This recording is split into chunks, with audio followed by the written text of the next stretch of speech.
It's 5:30. I'm going to call the meeting to order. If we could all stand for the Pledge of Allegiance.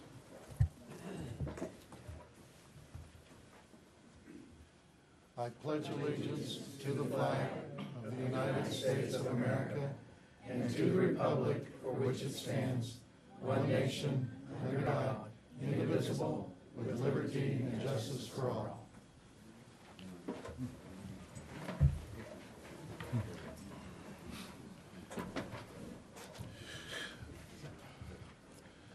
Have the commissioners reviewed the agenda for tonight? Any additions? I was wondering about the arrangement. Is there any way we could do the presentation before the executive session, or does that need to come first? No, I don't. I think we could move the presentation up. Yeah. You're in agreement? I'm in agreement, yes. Before the executive session, just so. Right after we adopt the agenda. And also I'd like to move the report on the, could we have it quiet? I'd like to move the report for the 2016 audit up to right after the adoption of the consent agenda. Sounds good to me. Do I have a motion then? So moved. Do I have a second? Second. All in favor signify by saying aye. Aye. Aye. Motion carried. So next item on the agenda is a presentation. I'd like for a presentation of life-saving award to fire EMS employees Ryan Mausberger and Jonathan Johnson. Sean, are you? There you are. Okay. Stand up so you can see me. Did you gentlemen want to Join Yeah. you? Ryan and Jonathan, if you could come forward, please.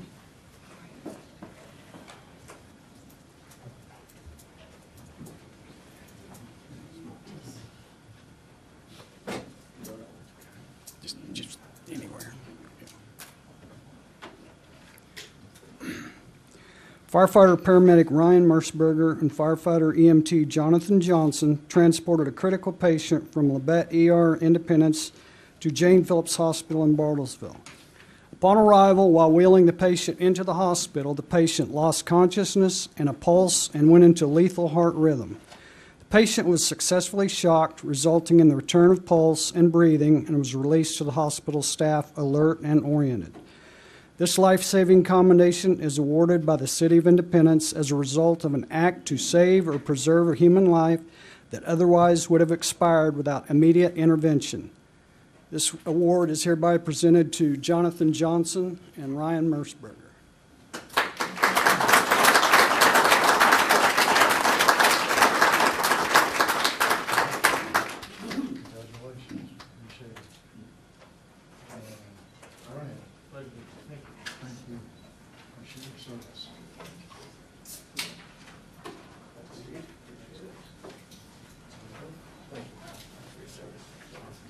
Congratulations, Sean.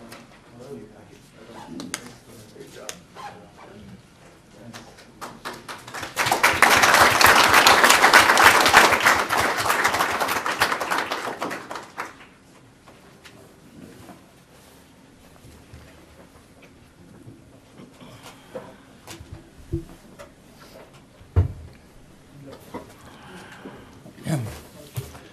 Next item on the agenda is executive session for consultation with the public body's attorney. I move that we recess for an executive session for consultation with the city attorney, which would be deemed privilege and the attorney-client privilege pursuant to KSA 75-4319B2. The open meeting will resume. How long a session do we need? 20 minutes? How many? 20. Okay. 20. Let's do 20. Okay, so resume at 6 o'clock?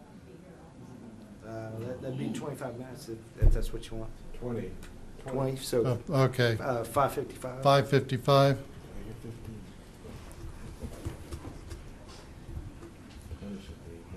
Those invited to attend are the city commissioners, city manager, assistant city manager, city clerk, and city attorney Tim Emmert. So that's the motion. Do I have a second? Second. All in favor signify by saying aye. Aye. Motion carried. We're back in session and no action is taken from the executive session. So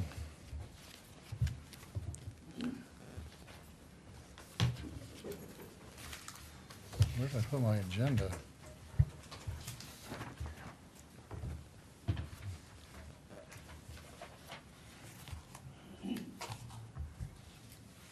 Copy's right there.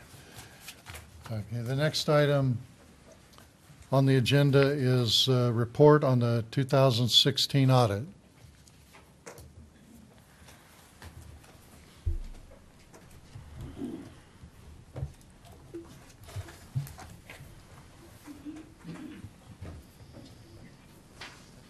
My name's Ashley Osborne. This is David Schwinker. We're both with Yerkes and Michelle's. We've been doing the city audit for a few years now, and the audit we're presenting is for the year ended December 31st, 2016. We're going to start at page 1. It's titled the Independent Auditor's Report. The audit is quite lengthy, so I will not be reading word for word, and we won't go into detailed numbers. It's all public record, but we're going to try to touch and explain different pieces of it because there is a lot of technical language in the audit report.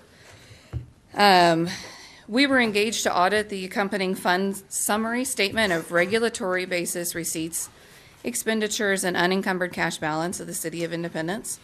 Like I said, it was for the year ended December 31st, 2016, as well as the related notes to that financial statement. It goes into management's responsibility, and it's basically you guys are responsible for those financial statements, and you're responsible for the design, implementation, and maintenance of internal control to make sure that those financial statements are free from material misstatement, whether due to fraud or error. The auditor's responsibility is to express an opinion on the financial statements in accordance with the audit standards generally accepted in the United States. Then going down into the opinion section, this area gets a little complicated.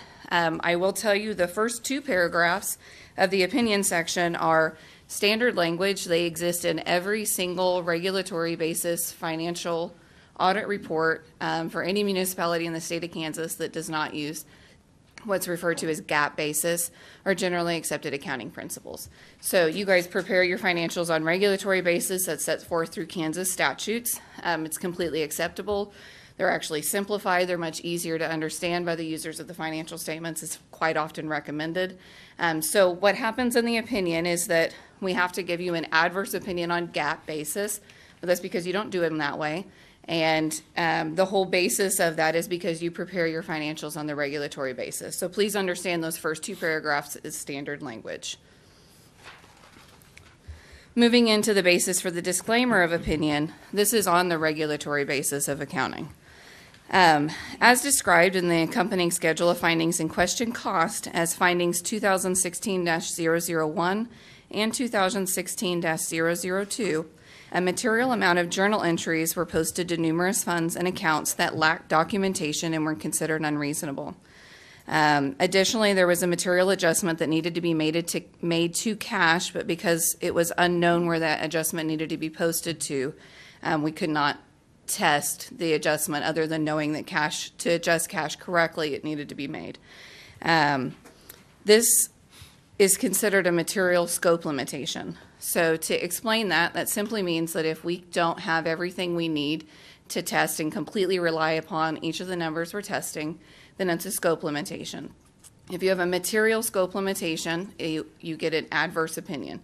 If you have a material and pervasive scope limitation, which means it hits multiple funds and or multiple accounts, then the best that can be issued is a disclaimer of opinion. And that essentially means there is no opinion on the financial statement because we could not get enough information to have a reasonable basis for our opinion on those financial statements. In other matters, there is the supplementary information. The supplementary information goes into the schedules 1, 2, 3, and 4. And it goes on to say, because the supplementary information is simply detailed information from the financial statement, that since there's a disclaimer of opinion on the financials, there's also a disclaimer on the supplementary information. 2015 actual column is just showing that in the detailed supplementary information, you get comparative data. Both the 2015 audited information as well as the 2016 information is presented side by side. And the last paragraph just goes in to say that this audit is done in accordance with government auditing standards, and that's because you guys have so much expenditures of federal funds that it kicks you beyond just the standard generally accepted auditing standards, that you're now generally accepted government auditing standards. And so we have additional reports that are required by those standards, and we'll get into those as they are later in the report. Dave's basically going to cover the items that are numbers, while I will cover the items that are words. So I'm going to pass that over to Dave.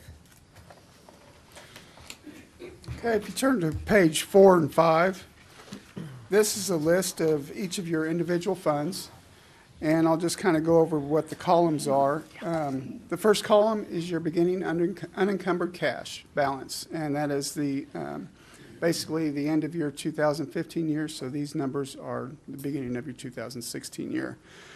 If you go over to skip a column, this lists all the cash receipts that were received in each fund.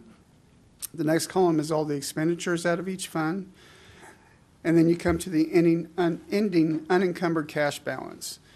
The next column is all the encumbrances still left on the books, and we add that back in to get your ending cash balance.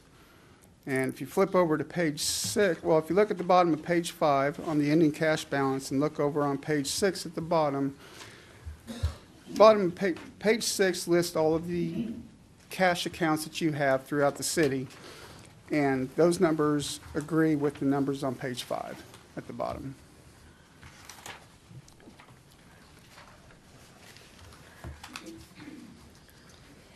Turning to page 8, we get into the notes to the financial statement. Again, because your guys' audit is prepared in accordance with regulatory basis, which is set forth through the Kansas Municipal Audit and Accounting Guide, otherwise known as KMAG.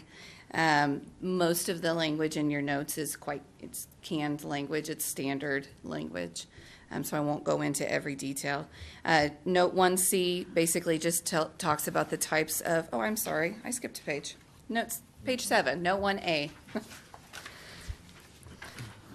Note 1A is the financial reporting entity, and that just states that you are the City of Independence, and within that there's also 2 related municipal entities. It's the Independence Housing Authority and the Independence Library District, which is also known as the Public Library.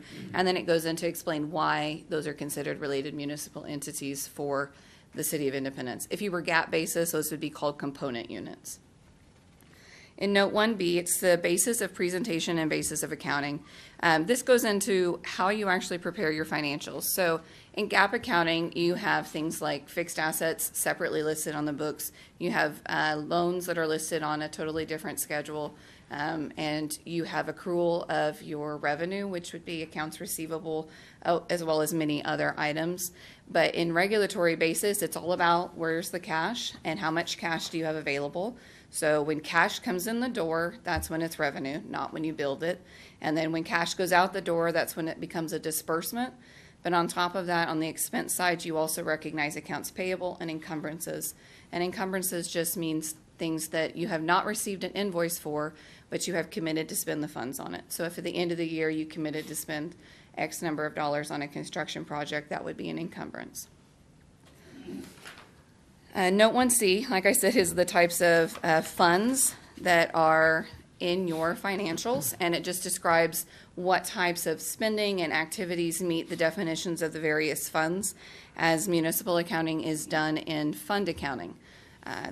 What that means is you have typically one bank account or a multitude of bank accounts, but you have a pool of cash, you have pooled cash, and then you allocate that out through various funds. And so then you maintain each individual fund's beginning cash, total receipts, total expenses, and ending cash. And you can allocate that through multiple funds. Note 1D is reimbursements. It's just the standard definition. Note 1E is jointly governed organizations, and that does touch on the Independence Recreation Commission and Montgomery County Action Council. You don't have control of those boards, but you do have some financial responsibility associated with those organizations. Note 2 is stewardship, compliance, and accountability.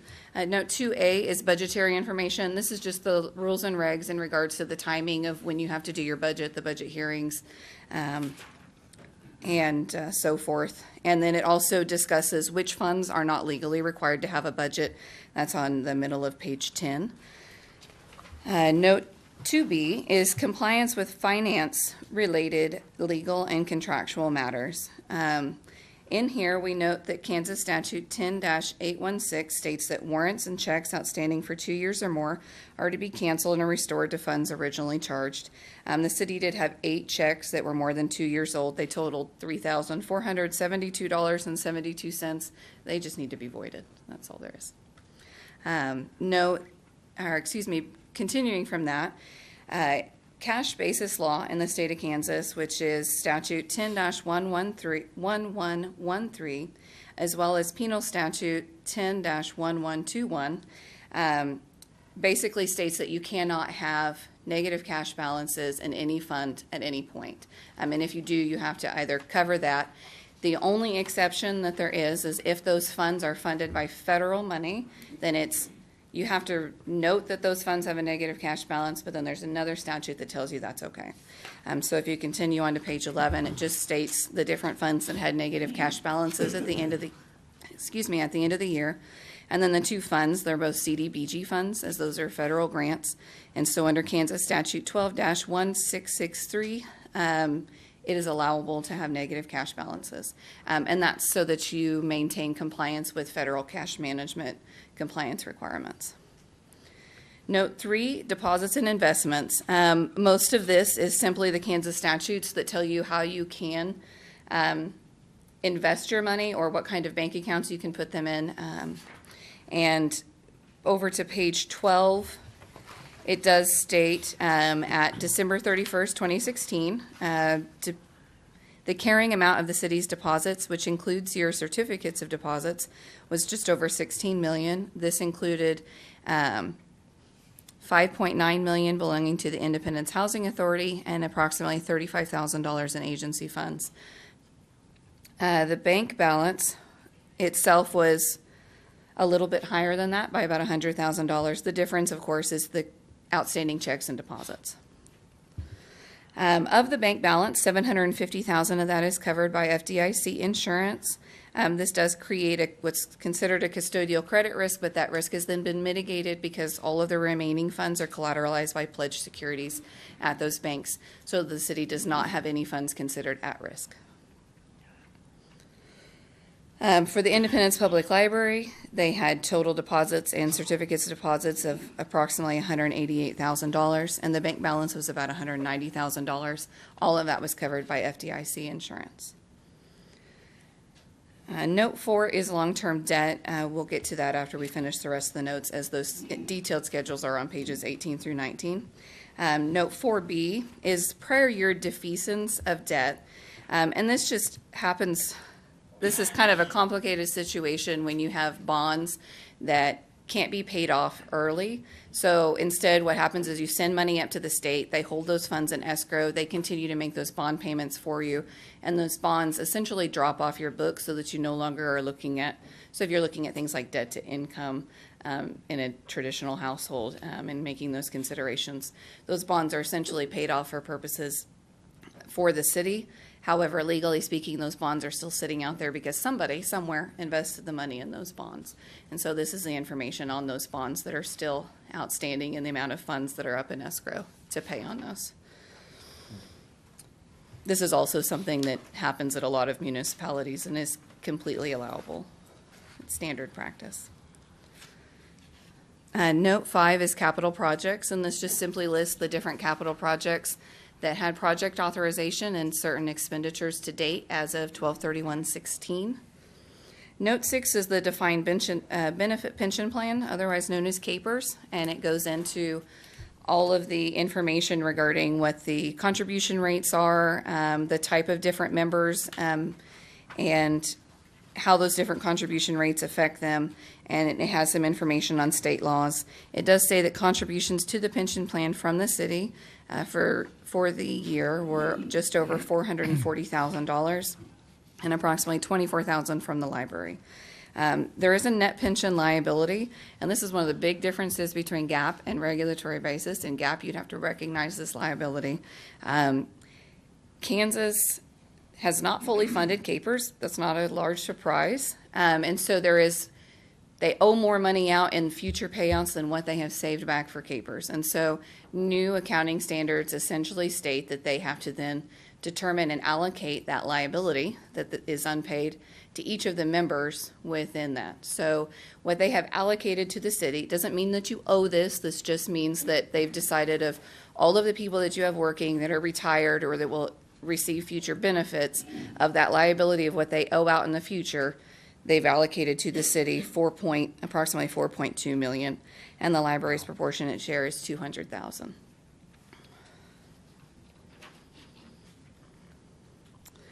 And note 8 is other post-employment benefits, and the only one that applies to the city is COBRA, which just means that if somebody leaves, they do have the right to stay on the city's insurance for a certain period of time, but they would have to pay those premiums in full. That's by federal law. Note 9 is risk management. The city's not had any claims that have exceeded coverage for the past 3 fiscal years. Note 10 is use of estimates. Basically, in regulatory basis, the only true estimate is going to be your encumbrances. The idea is that if you approve to spend $50,000 on a project at the end of the year and you encumber that amount in, truth is that it may come in at $48,500. So you estimated it and then you adjust it in the next year. Note 11 is flexible benefit plan, and it's just that the city has a plan under Section 125. Sometimes people refer to these as cafeteria plans. It's for health benefits, and it's part of your benefits to your employees. Note 12 is interfund transfers. There's a lot of transfers that have to have specific Kansas statutes that allow them to occur, so these are listed here, and if there's statute authority that apply to them, those are listed as well. Note 13 is subsequent events. Subsequent events are essentially things that are considered material that happened from the date that the audit report is for to the date the audit report is issued. So there's more of them this year because there is so much additional time between 12/31/16 and the date of the audit report as there typically is. So all of these items are pulled directly from your minutes. And the commission did approve to award the request of the $200,000. That was back in April of 2017 to Labette Health. In May of 2017, they did approve a contract for a new city manager. In September 2017, you guys approved a resolution authorizing an application for a loan to KDHE. In October of 2017 is the new water ordinances, or excuse me, utility ordinances. And on page 17, in December of 2017, that is the settlement with the rural sewer district number 2 in terms of essentially taking over what is happening there at the district. And it goes into the loans and the loan payments that are part of that. Pages 18 and 19 are long-term debt, and I'll let Dave cover those schedules. Okay. As you can see, the first section there at the top is your general obligation bonds, and it lists each one by whichever year that you approved those bonds. In the third column over, it lists the date of issue, how much that issue is, and then the date of final maturity for that bond. We have in the next column then the beginning balance at the first of the year of what those bonds are. The second column is any additions or new bonds. The next column is any reductions or payments to those, and then you have the net change, and then you have the balance at the end of the year as well as your interest paid. It also lists any capital leases that you have and any other debt, the loans to KDHE. If you go to page 19, the top section of this is your principal payments for all these, and it goes over for the next 5 years, and then after that in 5-year increments. The bottom section of this is your interest payments that are on there. Page 20, Schedule 1. These are funds that you have budgeted items for, and in the first column, it lists what your budget is for these funds. In the second to last column, lists the expenditures in those funds for the year, and in the last column is whether it was favorable or unfavorable, and there were no funds that went over budget. On page 21 and the next 53 pages lists each fund with a more detail. First column is your prior year numbers. Second column has your actual numbers for 2016, your budgeted items in the next column, and so forth. So that goes on for the next 53 pages. On page 74, this lists your agency funds, which is your fire insurance proceeds and your alcohol assessment fund. Again, it's got your beginning cash, your cash receipts, your disbursements, and your ending cash balance in those.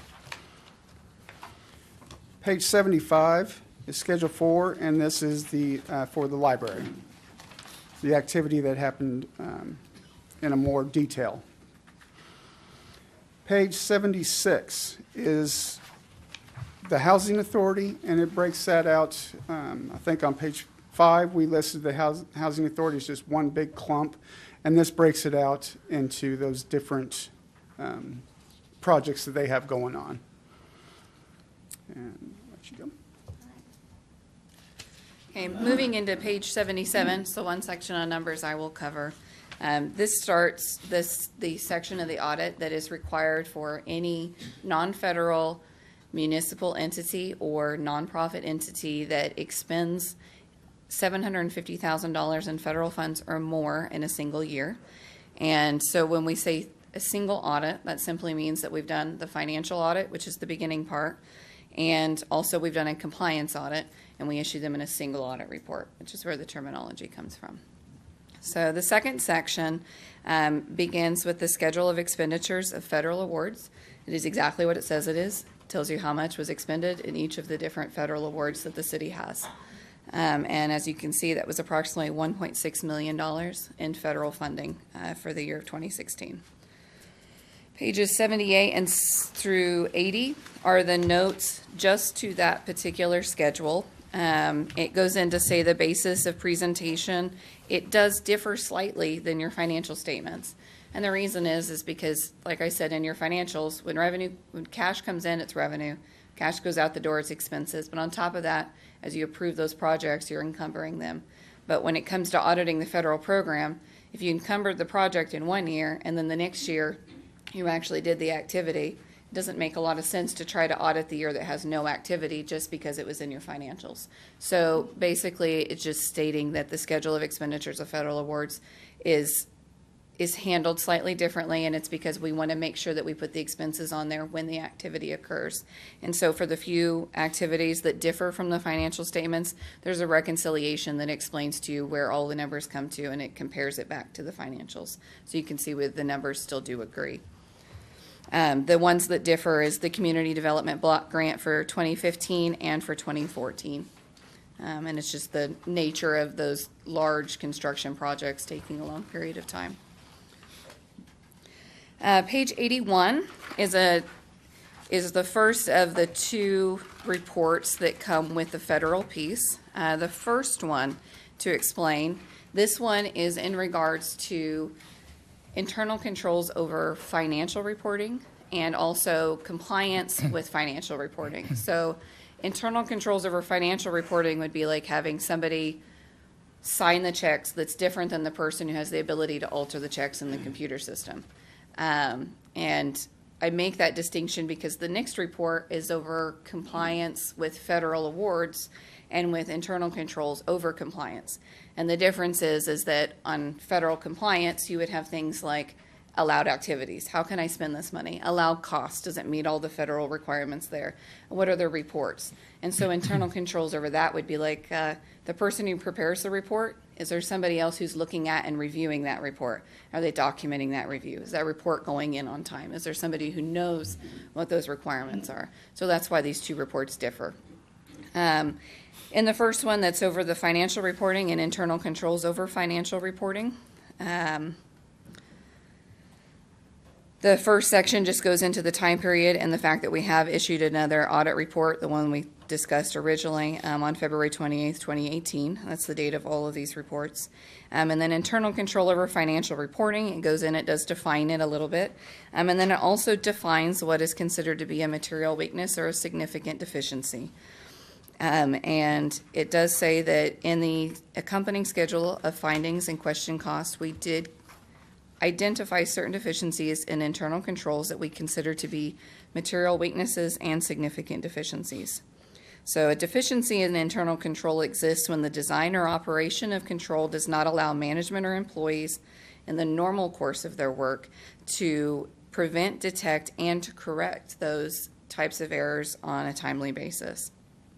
Material weakness is simply one that is either a single deficiency or a combination of them, to where there is a reasonable possibility that a material misstatement in the financials cannot be prevented, detected, or corrected on a timely basis. So it rises to a higher level. Those are reported as findings 2016-001, 2, and 3. A significant deficiency is a significant deficiency or combination that is less severe than a material weakness, yet important enough to merit attention by those charged with governance, which is considered the City Commission. And we consider this deficiency described as finding 2016-004 to be a significant deficiency. In the compliance section, compliance over financial reporting, so most of these compliance items would be Kansas statutes. There's also a few others, so if you had contracts that were not federal contracts, they would go here if you had non-compliance. You did not. But you did have some non-compliance that does relate to the financial reporting, that is finding 2016-005. The next report is the one that I said is on the federal side, and mind you, this relates only to the major program that was audited, and we'll discuss the major program, but we do not do this with all of the federal. We have to kind of hone in our testing. And so basically management's responsibility is for compliance with the requirements of laws, regulations, contracts, and grants as it applies to those federal programs. Our responsibility is to express an opinion on compliance with the types of compliance requirements that are applicable and apply to the major program. We conducted our audit in accordance with generally accepted auditing standards generally accepted in the United States of America, the standards applicable to financial audits in the government auditing standards, as well as Kansas Municipal Audit and Accounting Guide and Title II U.S. Code of Federal Regulations, otherwise known as the Uniform Guidance. We do believe that our audit provides a reasonable basis for our qualified opinion on compliance for the major federal program. However, our audit does not provide a legal determination of the city's compliance. So the basis for our qualified opinion on what is CFDA number 14-228, which is the Community Development Block Grant, also known as CDBG.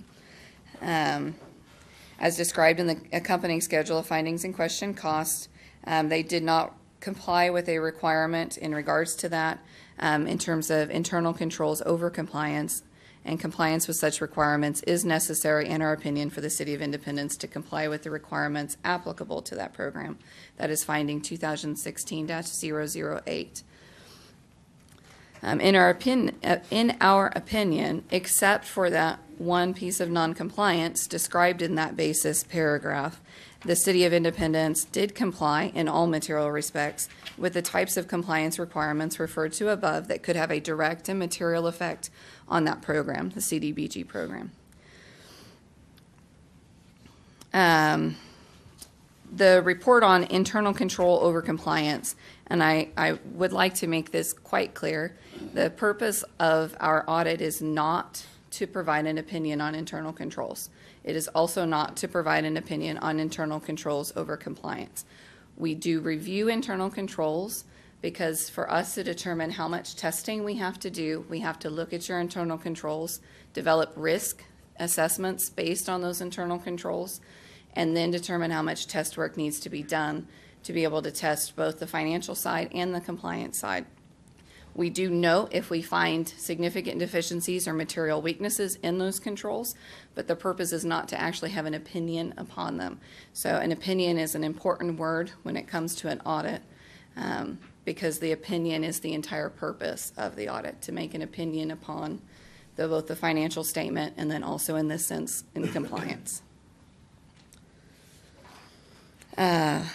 Getting back into the report on internal controls over compliance, deficiency in internal control over compliance exists. It's essentially the same definition. It's just that one is over compliance, whether the other one is over financial reporting. We do consider the deficiency in internal control over compliance that's described as finding 2016-006 to be a material weakness, and then continuing to the next paragraph, finding 2016-007 to be a significant deficiency. Also, the city's response to all of these findings is described in the accompanying schedule of findings and question cost, and it's also stated in the city's own words in the corrective action plan. So moving into section 1 of the schedule of findings and question cost. Section 1 is a summary of the auditor's results. So this is just going to summarize what we've already discussed. Basically, the type of auditor's report issued with regard to the financial statement is a disclaimer of opinion. When you talk about internal controls over financial reporting, there was a material weakness, there was a significant deficiency, and there was noncompliance.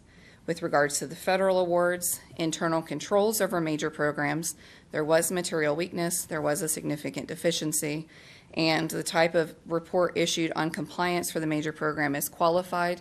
That's because there was a non-compliance item. So we have to issue a qualified report for that piece. Identification of the major federal program, as we've discussed, is CFDA number 14-228, the Community Development Block Grant. And here where it says auditee qualified as a low-risk auditee, it says no. I would like to point out that every municipal in the state of Kansas that utilizes a regulatory basis, based on new federal regulations, you will never qualify as a low-risk auditee. So, Section 2 goes into the financial statement findings. And we start with finding 2016-001. Statement of, I'm going to skip around a little bit to try to summarize it with it still making sense. Statement of conditions, essentially that the city does not have a system of control over journal entry creation, documentation, and entry to verify accuracy and to ensure material misstatements aren't created. In the context section, it does state how we tested those, the size of our sample. We did essentially test 70.9% of all of the journal entries. Out of that, 3.4 million were audit adjusting entries from the audit of December 31st, 2015, and that is quite a bit of a ways back. They were posted to the wrong period. They should have been posted at 12/31/15, and they were not. And then additionally to that, immediately above it, is the 1.8 million that appeared accurate but did not have supporting documentation. This is where we start getting into what caused the scope limitation and the disclaimer of opinion. And then 3.3 million appeared reasonable and accurate, but they lacked any supporting documentation. And all of the 13 million that were tested did not have approval by a second party. And then the $11.8 million lacked any supporting documentation, and there was no determination that could be made for reasonableness or accuracy with regards to those entries.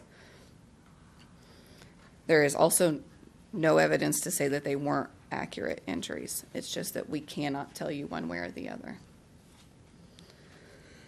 The effect of the condition, of course, created the material scope limitation, and the reason we considered it pervasive is because, of course, those journal entries affected multiple funds, revenues, expenses, encumbrances, and cash, and yet they lack the documentation or review to allow us to determine if those were reasonable and accurate. As an auditor, if the review is not documented, it did not happen. That is our standard, and we have to follow that. So even if somebody looked at them and said they're okay and passed them along, we cannot consider that to be documented review.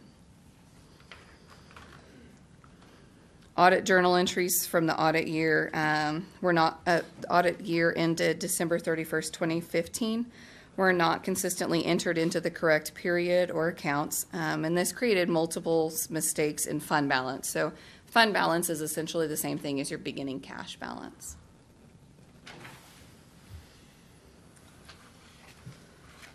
And we go in to basically say the cause of the condition is because there's not an appropriate internal control system with regards to journal entries. And that our recommendation is to create a policy and procedure to make sure that there is appropriate controls over that. Our major recommendation, and this actually applies to multiple of the findings, is that we do not feel like the city has an adequate number of individuals in the accounting department, that at least one more full-time individual needs to be hired to properly segregate duties. This person should be the primary bookkeeper or accounting position. To do that, they would need at least a minimum of an accounting degree or related degree. Mind you, most of the colleges around do business administration specializing in accounting or something similar. It's not a true accounting degree, but that it would be acceptable. And the preference would be that they'd have at least 3 years of municipal accounting or some sort of fund accounting experience, which is going to be nonprofits and governmental. The reason is because fund accounting is extremely different than standard private accounting. And we say that because we would really like to see that the clerk position be oversight review, as opposed to being involved with so much of the paperwork, being involved and constantly pulled away from the meetings.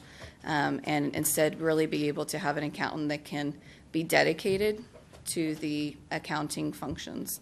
That's really just a job that you need to be able to concentrate on and not be pulled away for phone calls, for open records requests, or for anything else along those lines that might be a constant distraction to someone who's doing very detailed work.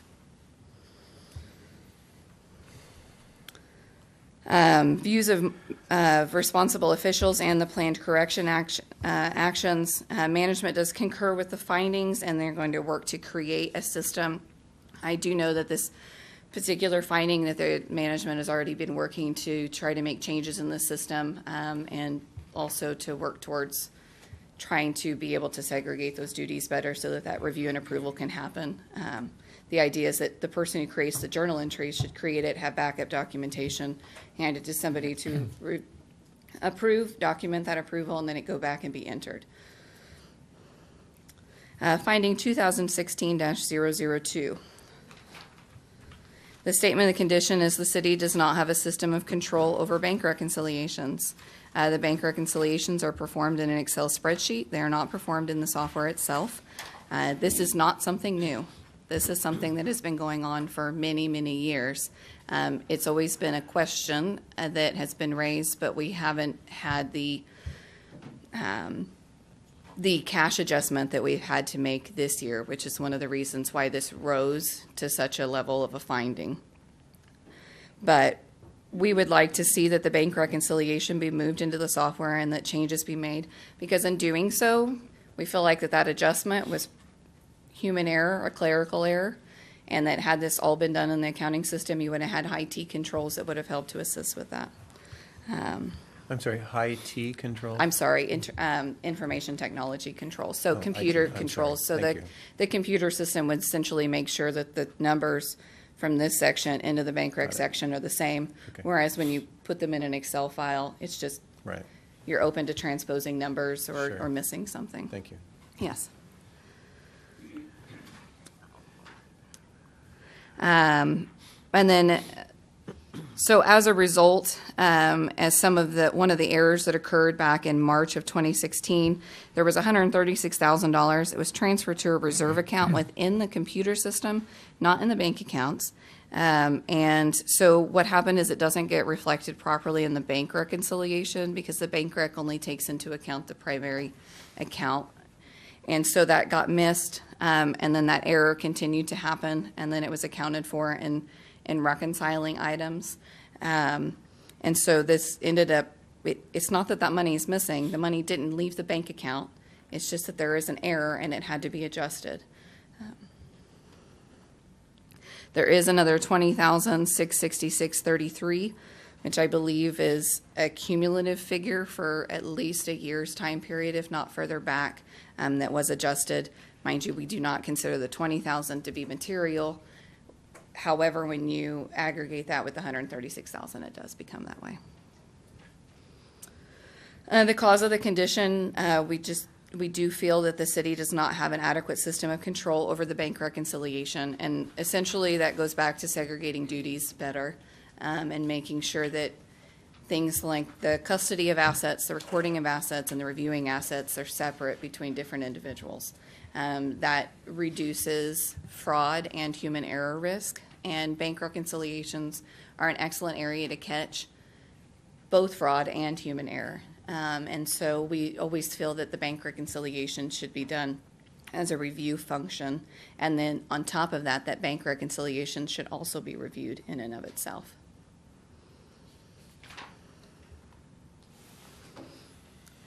The recommendation is basically what I've already said, as well as going back to supporting what we feel is important, which would be the city hiring that additional individual in the accounting department.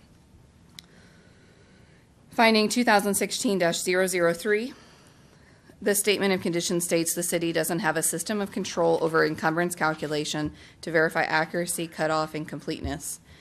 This is actually a finding that has occurred at least in one prior year. It might have been 2 years.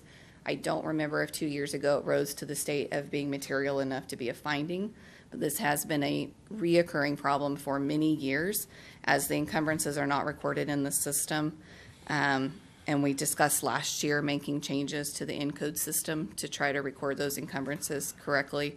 I know that there are problems with the system in doing that. So basically, we tested enough of the encumbrances that it consisted of 24% of the remaining funds that were dispersed in January and February of 2017. So what we do is we look forward into what's paid out in the first couple of months after the audit period ends to see if any of those items should have been encumbered. And what we did find was that there was an aggregate misstatement detected of about $550,000. That was corrected, and that is reflected in your financial statements as presented here. However, because there was a material amount and that resulted in not having proper internal controls over encumbrances, that it does become a material weakness, and that's, again, by audit standard. Like I said, this is a repeat finding from the prior year. The recommendation is that the accounting software setup be investigated for proper use of purchase orders and correctly reporting encumbrances. And to accomplish proper segregation and duties, we recommend, again, that the city hire another full-time bookkeeping position. A qualified individual. 2016-04, the statement of condition, the City of Independence currently lacks a system of control over the assurance and completeness of the accuracy of the schedule of expenditures of federal awards. Schedule of expenditures of federal awards we discussed on page 77 of the audit report. What this all comes down to is essentially that schedule ought to be prepared, and whoever prepares it should sign and date that they prepared it, and then it needs to go to somebody else, review it, and they need to document that they reviewed it. There was no documented review on it. Because that schedule is material to the financial statements, it does rise to the point of being a significant deficiency. It is that simple to fix. So this has actually been a finding that's kind of been repeated, then not repeated, then repeated again as it goes back and forth as to whether or not that review actually happens and gets documented.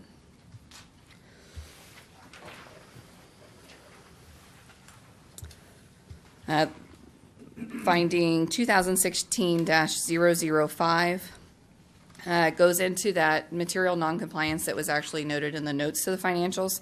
So that statute 10-1113 states that it is unlawful to create indebtedness in the excess of the amount of funds actually on hand in the treasury of such municipality at the time.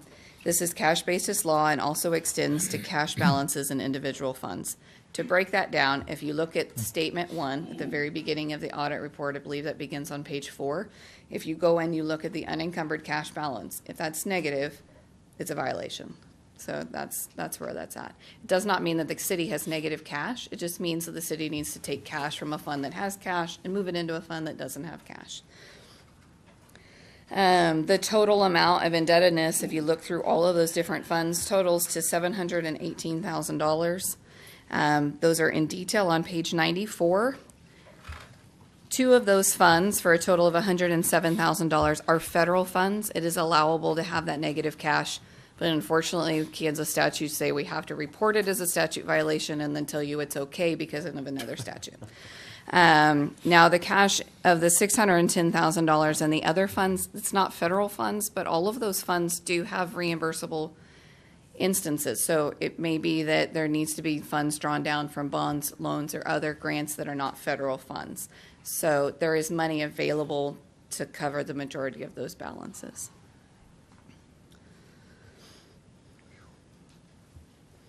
So what we consider the cause of that condition, it goes back to making sure that the journal entries have been entered incorrectly so that you have correct beginning cash balances, because without beginning correct beginning cash balances, you're not going to have correct ending cash balances.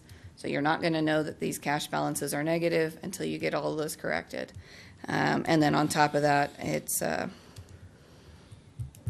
also related to finding 003, which has to do with encumbrances, because unencumbered cash balances are decreased when you have an encumbrance. So if you don't recognize those encumbrances at the end of the year, and you have an audit come in and we post encumbrances back to your books, it decreases those unencumbered cash balances, and all of a sudden you've got a cash violation.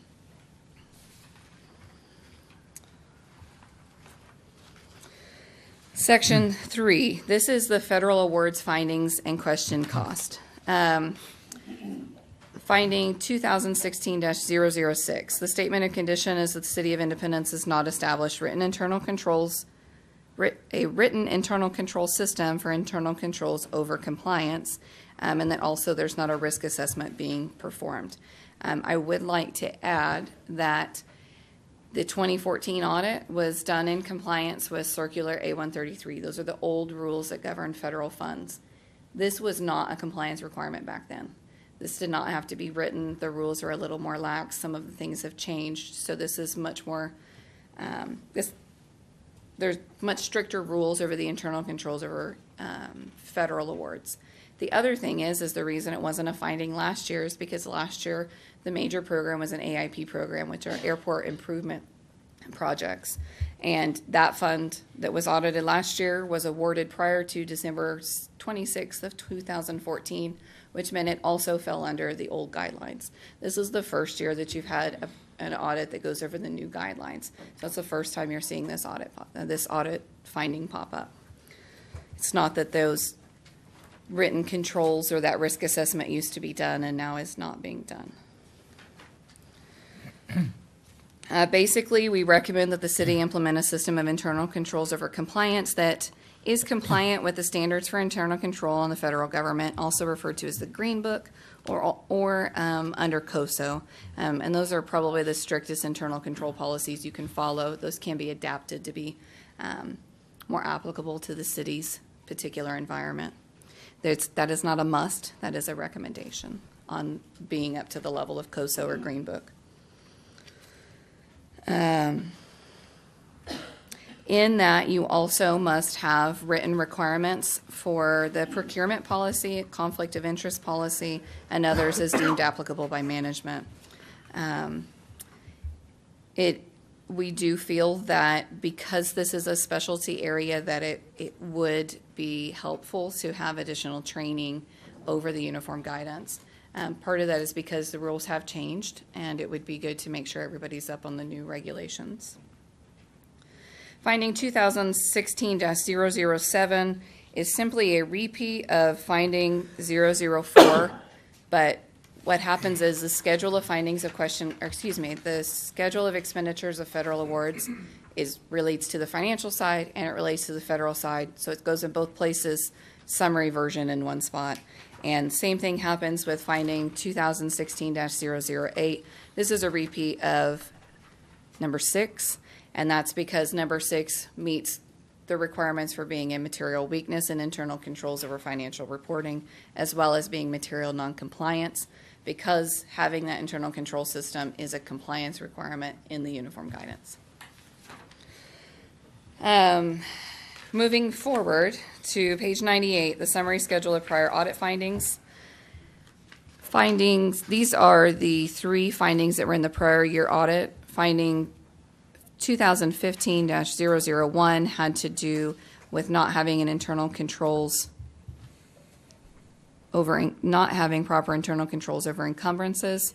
That finding was not corrected and has been repeated as current year finding 2016-003. 2015-002 had to do with the schedule of expenditures of federal awards. That one is repeated as findings number 6 and number 7 for 2016. Last year's finding 2015-003 had to do with the fact that the city had 2 funds that were over budget by a material amount. This year the city did not go over budget in any funds, so that finding is considered to be resolved. Pages 99 through 101 are the city's responses, and the corrective action plan is set forth based on the findings that were listed in the schedule of findings and question cost. We do not audit the corrective action plan. If we felt like there was major issues with that, I would have said something before we put it into the audit, but this is not part of what we audit. It's just simply part of the package that goes with the audit itself. So I will not cover these in detail. They very much closely relate to the recommendations that were noted in the schedule of findings and question cost. So that completes the audit report for the year ended December 31st, 2016. I thank the commission and management for working with us and understanding. Please feel free to call our office if you do have any questions with concerns to the audit. Thank you. Commissioners have any questions direct in preparation? Thank you then.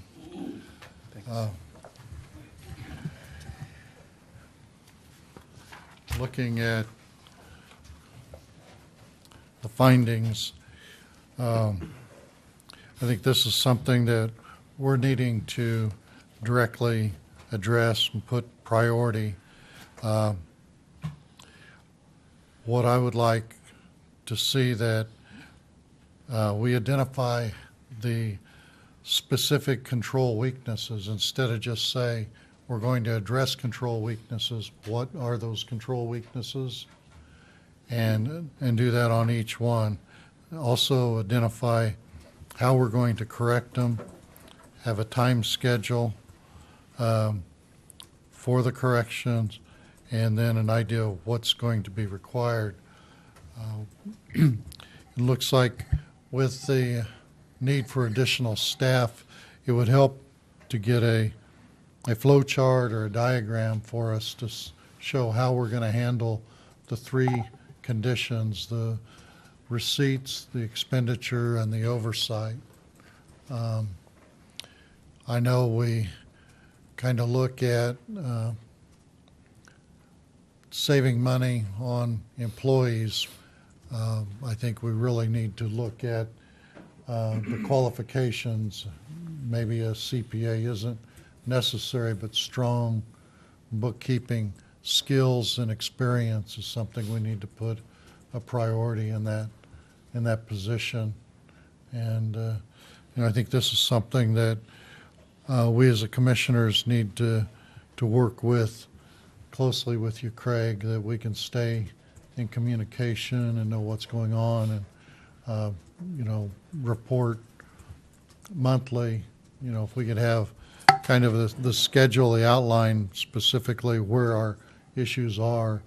I don't know if the first meeting in April, but as soon as possible. I don't want to put you under pressure that it's not going to be thorough or adequate, but come back with us when we can, and then we can share it at a commission meeting and go from there on that. Sure. Yeah, and just a kind of an update on that position, you know, we've recognized that, and especially going through the audit, and we're this close to putting that position in place, hiring somebody to take on those additional duties, and so that'll be a big help to moving forward and trying to address these things. And the second thing, obviously, we will put together a plan. Like you say, it's nicely typed up in here in the document, but we got to take it and put it into kind of a work plan moving forward, and we will do that.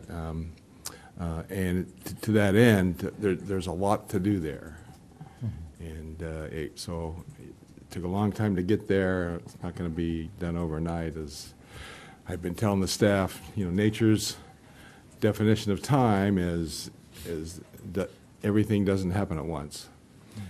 So we have to work through that. But we'll put together a schedule.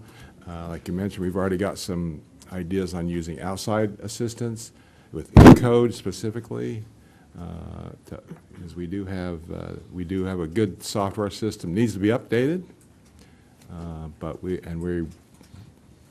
had planned on that. We were doing that. So Do you already have that function for the reconciliation they were mentioning? We just haven't used it, or is that an upgrade? purchase order.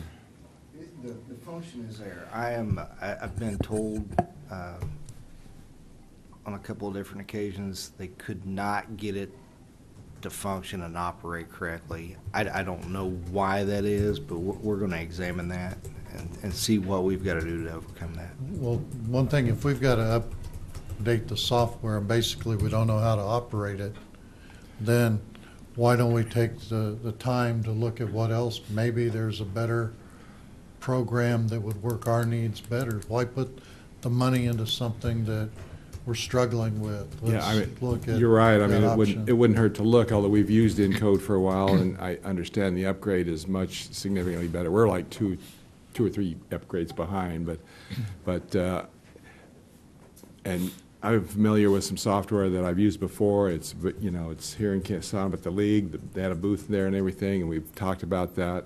But every city around here that I've talked to now, they all use Encode. It kind of comes pervasive like that. I'm not, and I've been told that it's very powerful, a very useful software program for financial accounting. And so we'll look into that further. We may want to look at changing that before we do an upgrade, perhaps. But I said one of the consultants, if you will, that I've found is an Encode expert, and did the development and did training for staff. He's on his own now, and so. But we'll talk about that as a staff. It's a bad sign when you've got something that's been there 3 or 4 years and it's not been used. That's a sign that either initial training wasn't enough, continuing training wasn't enough, or it just doesn't work for what we want to do. To be that far behind and not be using it, you know, that's why I question, Right. maybe it's the wrong software. Why, if this program isn't what we want to do, why continue with it because we've already got it? Because it's caused us a lot of problems now. Right. Let's not continue down the path that. Yeah, no, I'm very, like I say, I'm very open. Software that I've used in another city, where most of the cities in that area also use that same software. So there was some kind of, it was good to have all those users using that. But like I said, I think they were in Kansas selling software, but I ran into them at the league there. So I got their card, and they gave us a demonstration, and it was very good software. So you compare the two, and there's others out there as well. So an RFP would, but changing software then really takes that, you know, you talk about training. But if they haven't been using it, training doesn't seem that advanced, so. And I think you're right about that. And if we're going to make a change, this certainly would seem like it'd be the proper time to do it. As we're making changes, potentially looking at upgrades, bringing on different abilities within that software. You know, we're going to be seeing new functions of it, and so we're going to have that training aspect that's going to come. So moving into a new system, if that made more sense because it worked better for our needs, it's something we're going to look at. Yeah, I think we're kind of at that point that, you know, some of the things that were mentioned, like written policies, you know, I'd like to see those policies as they're developed, just so we can stay in groove of where we're going. Procurement policy, we need to develop a procurement policy for guidelines on expenditures and the state things.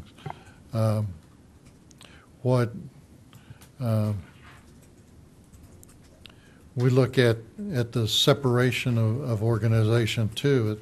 It seems like for me that with the checks and balances, you need to split that.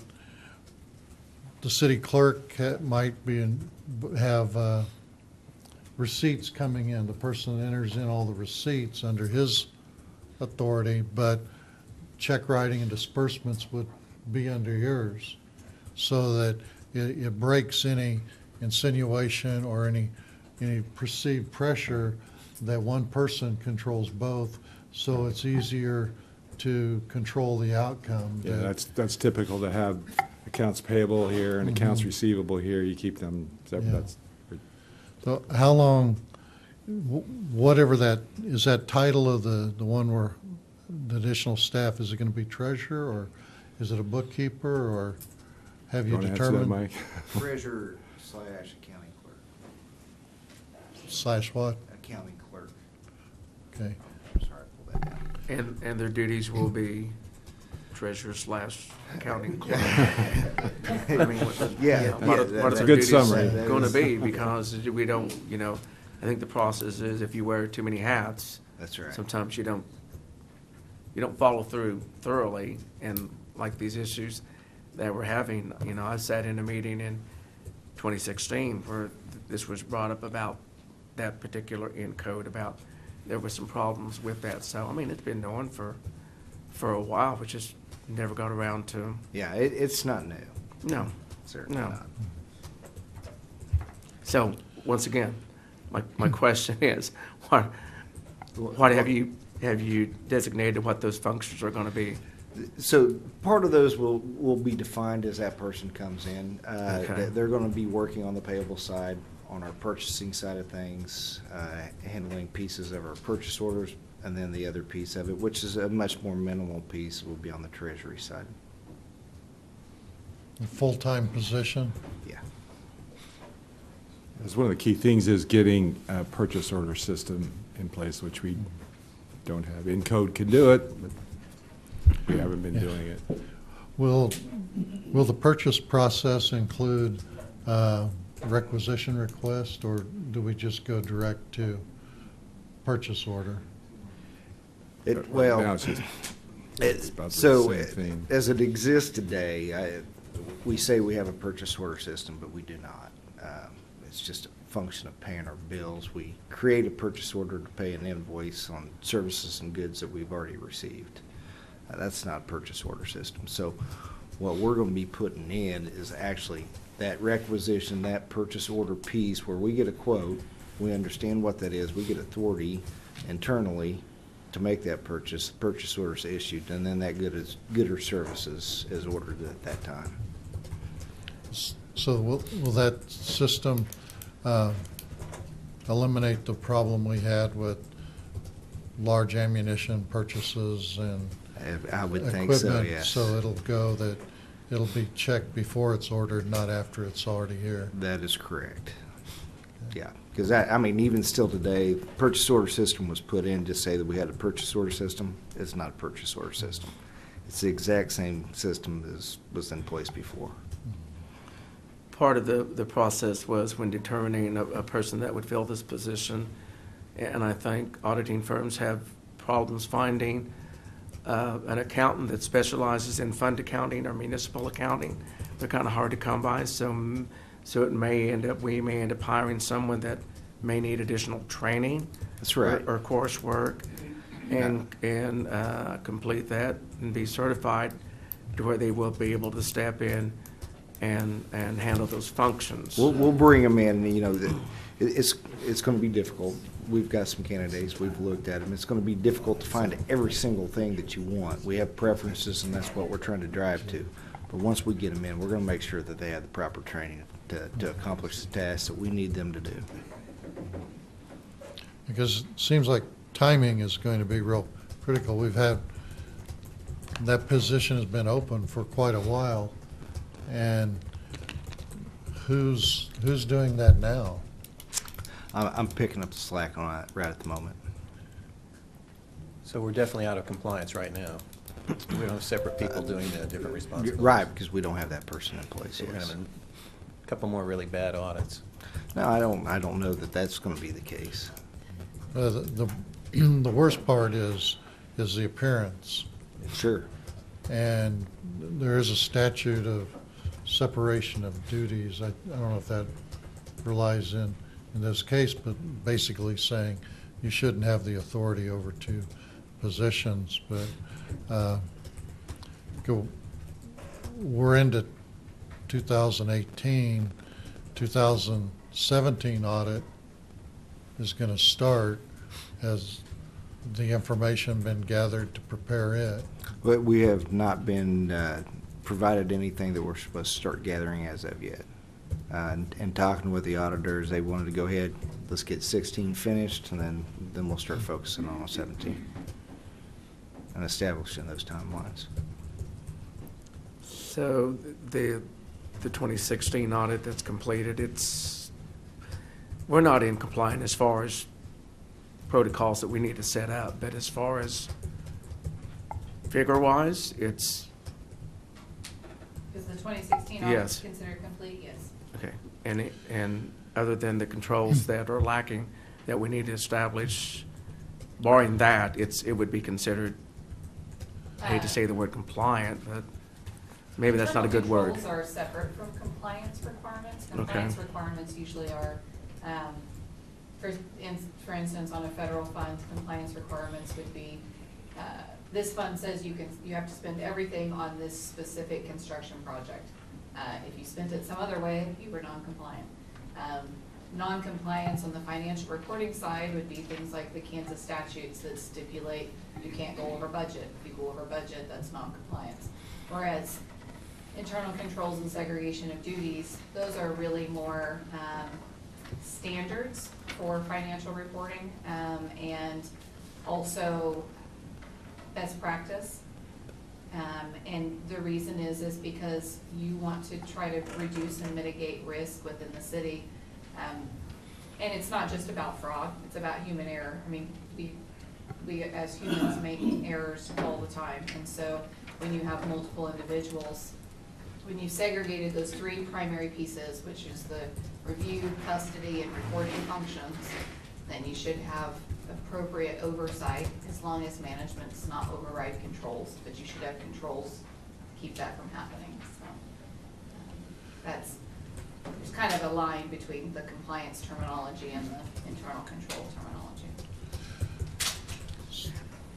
So Mike, from the report of 2016, how does that affect our ending and starting balance? So we looked at it 217. They're going to have to be adjusted. And what about the ending balance of 2017 that affected the start balance of 2018? So when all those entries are made, then I'm going to have to go back in and make some adjustments on those. And with that, bring those back up so that those are correct and we're correct going forward in 18. So they're not corrected yet, but you're working on them? That's correct. Yeah, I mean, we just got the findings and the audit entries, so we'll get those in. Yeah, that would help for us as part of our update on our schedule to know when that will be corrected, since we're looking at starting budget for 2019.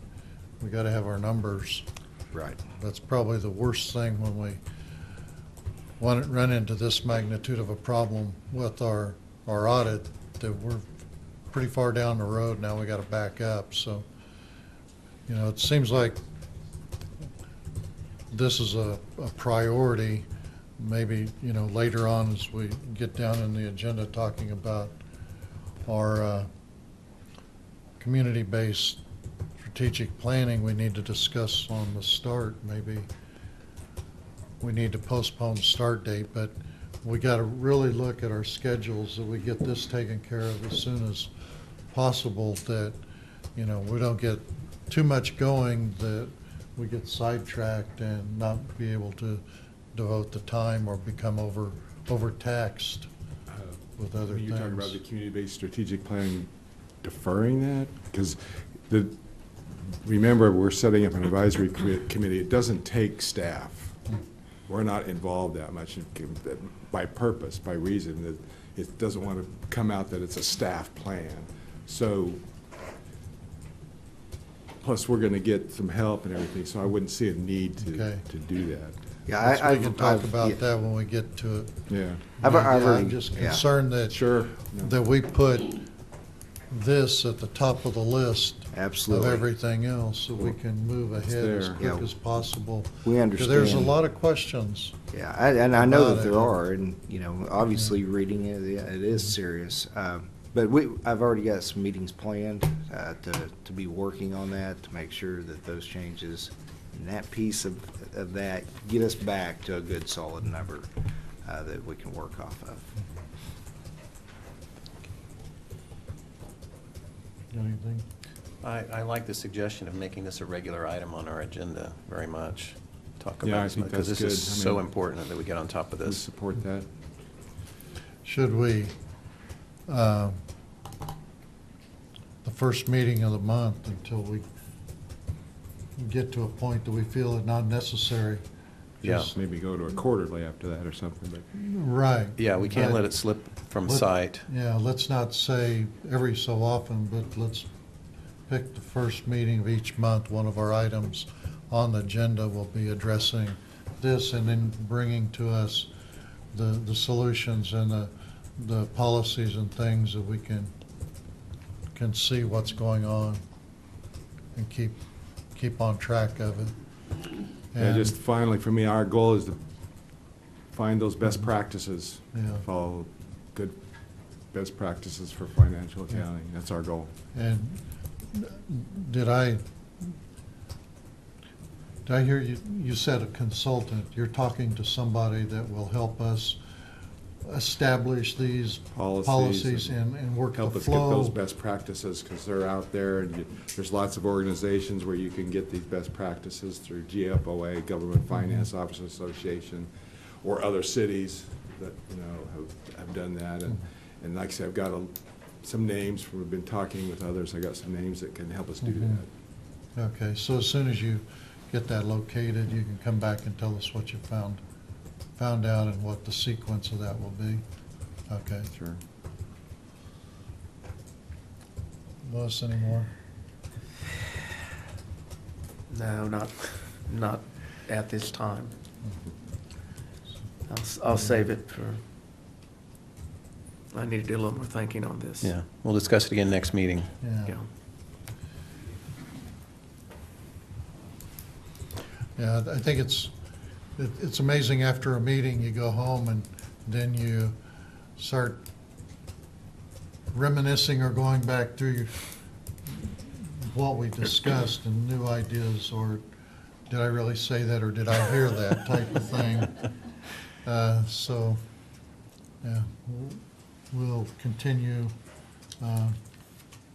Give us kind of a tentative update or a report next commission meeting. That will be the 1st of April, so bring us up to date just to keep in flow. So if that's no more questions,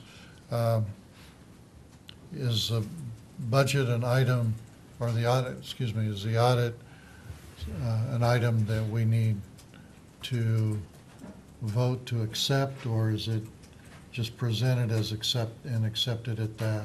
It's just presented. Okay. So With that, we'll move on. I would be interested in like a 5-minute break to stretch and Sounds can good. we take a Thanks, five? Ashley.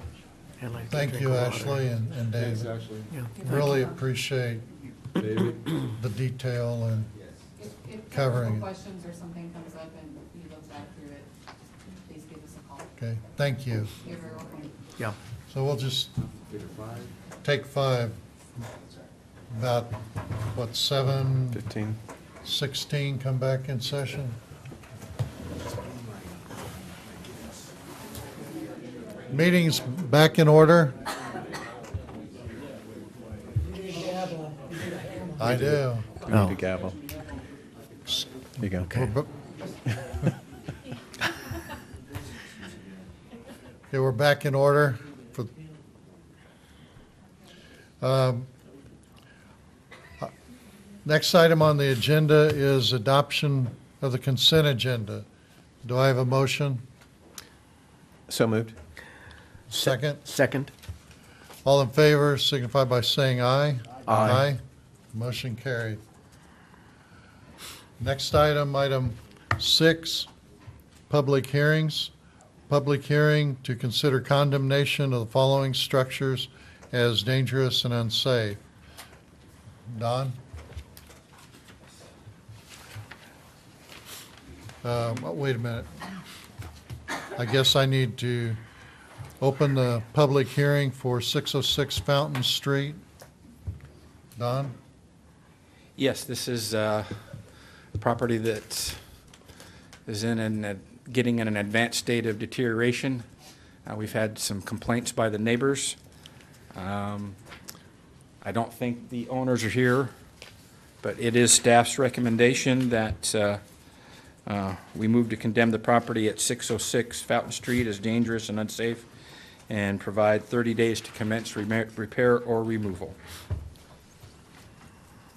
Okay. Is the property owner present, or do they have a representative?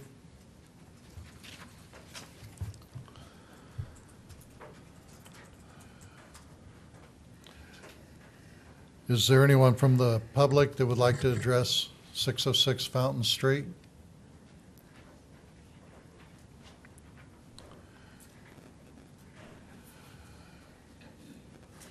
With that, I'll close the public hearing and open it for commission discussion. No discussion, Mr. Mayor. No discussion on this. Okay, with no discussion, then I'll entertain a motion. I move to condemn the property located at 606 Fountain Street as dangerous and unsafe and provide 30 days to commence repair or removal. Do I have a second? Second? All in favor signify by saying aye. Aye. Motion carried. I'll open the public hearing for 812 South Fifth Street. Don? Yes. Do we have the slide up there? Oh. Sorry. This is one that we've discussed before on the south side. Pictures 3 and 4, you can see where the roof is starting to go collapse and into the house and water in the house. I don't know if the owner or representative are here today, but they've been here previous. It's my understanding they're getting bids for removal themselves. But it is staff's recommendation that we condemn the property located at 812 South Fifth Street as dangerous and unsafe and provide 30 days to commence repair or removal. Okay. Is the property owner present?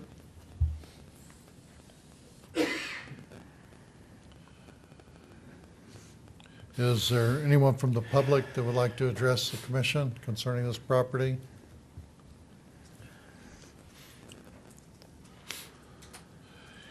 With that, I'll close the public hearing and open this for a commission discussion.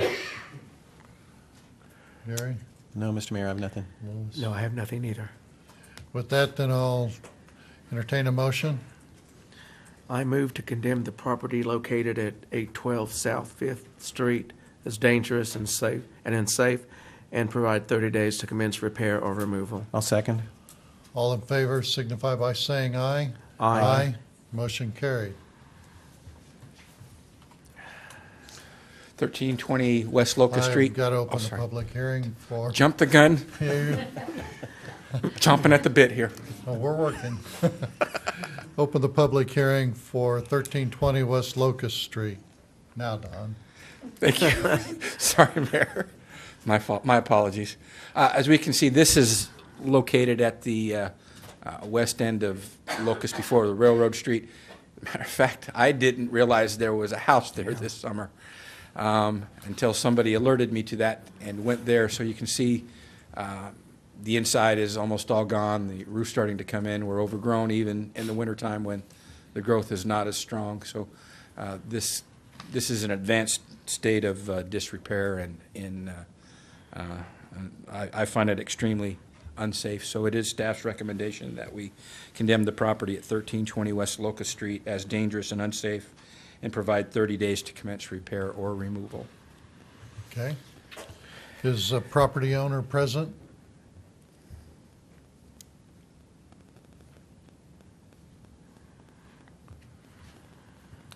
Is there anyone from the public that would like to express their opinion or interest?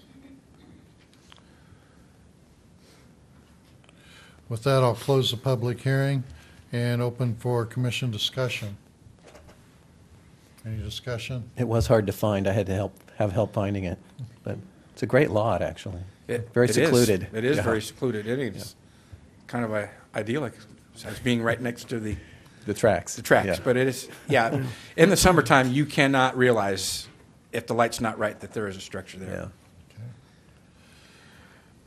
Yeah, I have no comment. I think I've driven by that a few times and didn't notice there was a structure, and then I finally realized there Yeah. was one.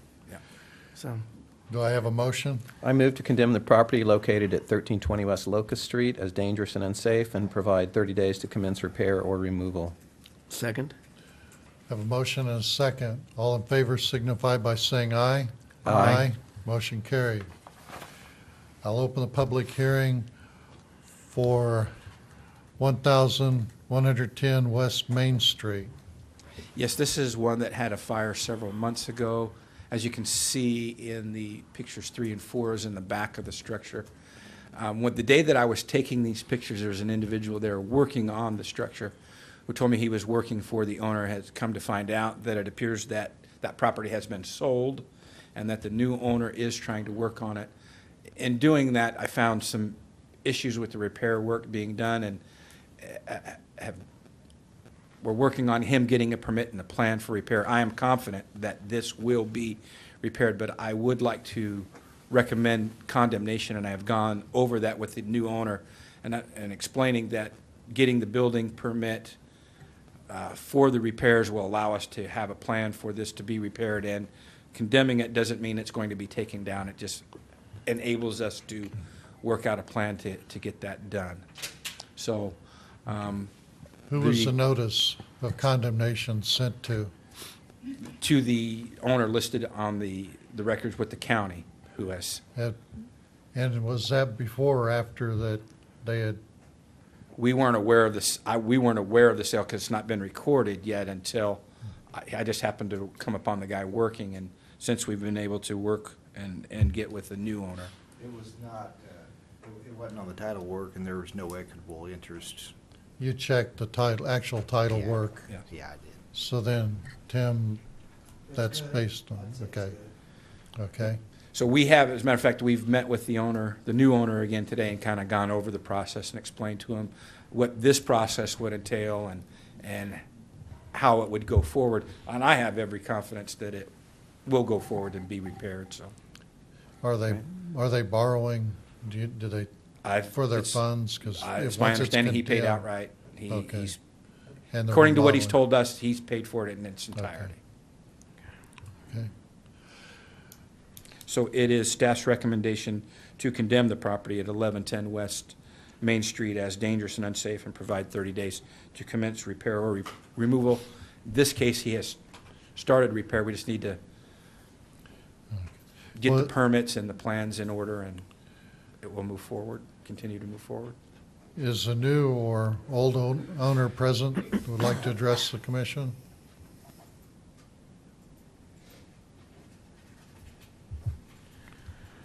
Anyone from the public would like to address the commission concerning this? I'll close the public hearing and open for commission discussion. No comments, Mr. Mayor. No comments. And I'll entertain a motion. So I make a motion, I move to condemn the property located at 1110 West Main Street as dangerous and unsafe and provide 30 days to commence repair or removal. I'll second. We have a motion and a second. All in favor signify by saying aye. Aye. Aye. Motion carried. I'll open the public hearing for 721 South 18th Street. Yeah, this is one that I believe it's had several functions over the years. I think the last one was a bar. Whether people want to admit whether or not they've been in there in the past, I'll let them make that determination. But the pictures don't really give justice to the concerns that you have. The flat roof is starting to collapse in several areas. It is unsafe. It is staff's recommendation that we move to condemn the property at 721 South 18th Street as dangerous and unsafe and provide 30 days to commence repair or removal. Okay. Is the property owner present, or do they have a representative?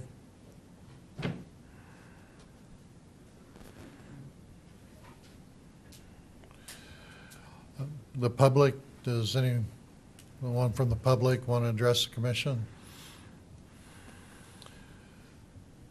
I'll close the public hearing and open for commission discussion.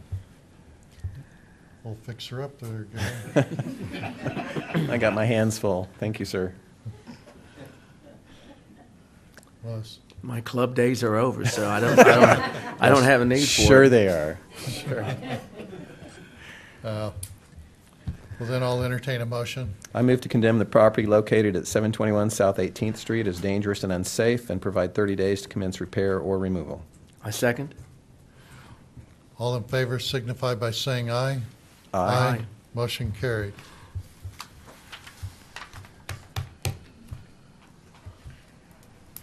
Okay, that concludes the public hearings. Next item on the agenda is consider setting the date of May 24th at 5:30 p.m. for a public hearing to consider condemnation of the following structures as dangerous and unsafe. Don? Yeah, 221 South 15th, we've had several complaints over the year, over the several months on this one. It is presently vacant. There are some issues with the structure, as you can see. I think it's staff's recommendation that I'm not sure the wording on this, but that we consider setting the date in May for Public hearing. For a public hearing to consider condemnation on this property. Okay. Is the owner present? Question? None. No questions, then I'll entertain a motion. I move to set the date of May 24th, 2018 for a public hearing to consider condemnation of the structure located at 221 South 15th Street. Second. I have a motion and a second. All in favor signify by saying aye. Aye. Motion carried. 412 South 2nd. Yeah, this is one that, again, we've had several complaints on this Oh, property. excuse me, 419. 419 South 2nd. Had several complaints on this. Had one complaint, I think it was back in November, about an electrical issue. Was being rented at that time. Went out there and found that there was a gas issue. Stove being used to heat. Called out Atmos. There was multiple leaks. Gas was shut off immediately to that, and everybody that was living there had to get out because there was no source of heat on that. There's issues on on that, so it is staff's recommendation that we set a date of May 24th, 2018 to consider have a public hearing to consider condemnation for this Don, I'm sorry, property. when was that occurrence that you had to call out I Atlas? believe it was back in November. Thank you. It has since changed ownership in that time. With the owner, was the understanding and meeting with the owner that they were going to use it to live there. Since after that, it was tried to be rented, so we had to meet with them and explain that it's Discourage them. not in condition to be rented to anyone at this point. My son would live there. He would love it. Is the property owner here? Okay, any more discussion? None. No, sir. Okay, with that, I'll entertain a motion then. I move to set the date of May 24th, 2018 for a public hearing to consider condemnation of the structure located at 419 South Second. I'll second. A motion and a second, all in favor signify by saying aye. Aye. Aye, motion carried. 905 West Sycamore. This is one that we recently had several complaints on. Went out there and looked at it, found it open and unsecured. You can kind of tell the windows are open, back door is not secured. So we put this on the agenda. I found out yesterday that this property has been sold to a new owner in Wyoming. Perfect. In Wyoming. So, but according Maybe to the they're gonna Realtor, there relocate. are plans to renovate this. I would still like to propose that we set a date for a public hearing to consider this for condemnation. If between now and May, they're working on doing it, we can address that, whether we want to pursue that or not. I think at this point, it would be our recommendation to set a date for that hearing to consider, so that we can judge what the intent is with the new owner, and at least let them know that that's moving towards that. And Because still, if we have the hearing, we can always adjourn the hearing. yeah, we To can always allow that. adjourn the hearing, but I think I would still like to put this on the agenda for that possibility, to see what the course of action would be.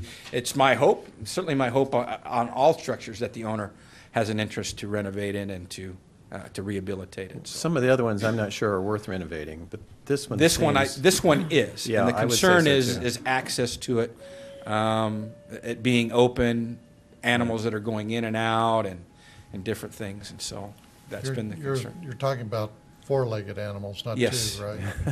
That I'm aware of, that have been related to me, but there are expressed concerns that, there could be people at some point going in and Right. out of there. Any more questions for Don on this property? No. Then I'll call for a motion. I move to set the date of May 24th, 2018 for a public hearing to consider condemnation of the structure located at 905 West Sycamore Street. Second. Have a motion and a second. All in favor signify by saying aye. Aye. Motion carried. Thank you. Thank you, Don. Mr. Mayor, may I ask Don a question before he gets away from the microphone? Totally unrelated. I get asked every day about Sonic. I thought it was going to be started by now. Do you know anything about that? Yes. Can you tell, anything you can share that's not privileged information? I think they're working out some issues about Access? access. Okay. And that's the last I've heard. Okay, thank you. So, Just wondered. Next item on the agenda is consider proclaiming April 3rd, 2018 as National Service Recognition Day.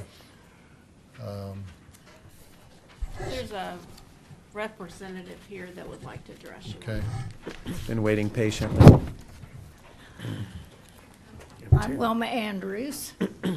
I'm Christina Tinsley. I'm the program assistant for the RSVP program. So, Kathy Shepard wanted to be here, but she had surgery on her foot, so she can't come to work. So RSVP is part of Senior Corps, and it's funded by the Corporation for National and Community Service. We have volunteers that actually work specifically with RSVP. And then we also have volunteers who work at our partner stations. In Independence, some of those stations are Community Access Center, Community Mission for Improved Housing, Doolin Dix Post 1186 and their auxiliary, First Christian Church and Open Arms Dining, First United Methodist Church, Fish, Fort County, Harry Hines Hospice, Independence Historical Museum and Arts Center, Independence Lions Club, Meals on Wheels, and Southeast Kansas Blue Star Mothers. In 2017, our volunteers had served 19,520 hours. At minimum wage, that would be valued at about $165,920 worth of service. Volunteers drove over 26,581 miles, providing medical transportation for residents in this area.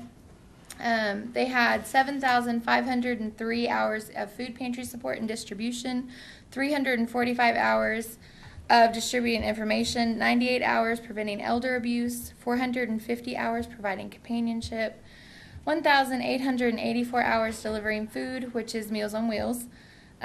We had 1,320 hours of community priority and 4,632 hours supporting our veterans and military members.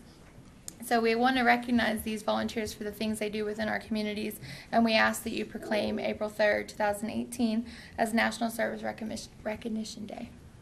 Okay. Questions? Nope, sounds great. Yeah, you do a lot. Yeah, wonderful program. Amazing. Our Thank volunteers you. are amazing. Yeah. And we have another one in the back, Mr. Ned back there.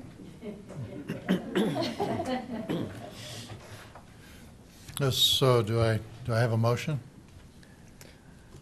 Sure. I move to proclaim April 3rd, 2018 as National Service Recognition Day and authorize the mayor to sign the proclamation. Do I have a Second. Second. All in favor signify by saying aye. Aye. Aye. Aye. Motion carried. I've got a copy of the proclamation here now that it's officially approved. I'll go ahead and read it. This is one of the longer ones. Whereas the nation's cities and counties are increasingly turning to national service and volunteerism as a cost-effective strategy to meet their needs, and whereas AmeriCorps and Senior Corps participants address the most pressing challenges facing our communities, from educating students for the jobs of the 21st century and supporting veterans and military families to providing health services and helping communities recover from natural disasters. And whereas national service expands economic opportunities by creating more sustainable, resilient communities and providing education, career skills, and leadership abilities for those who serve.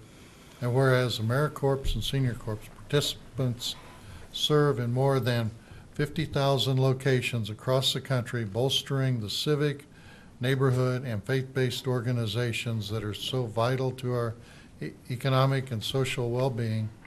And whereas national service participants increase the impact of the organizations they serve, both through their direct service and by managing millions of additional volunteers.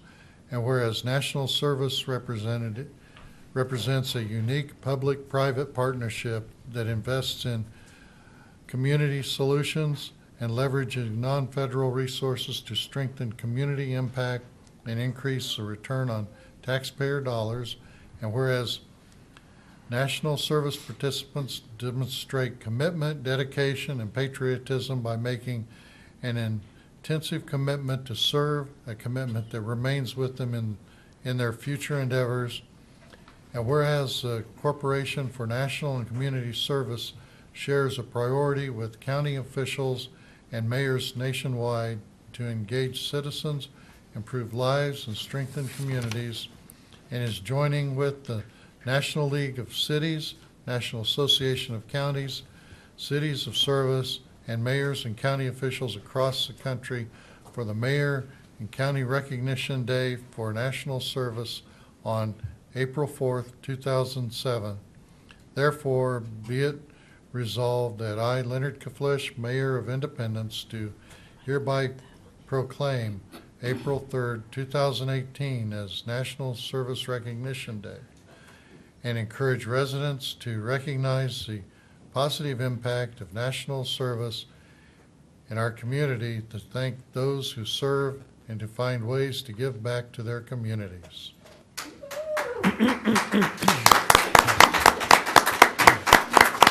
Thank you. Thank you. Thank you.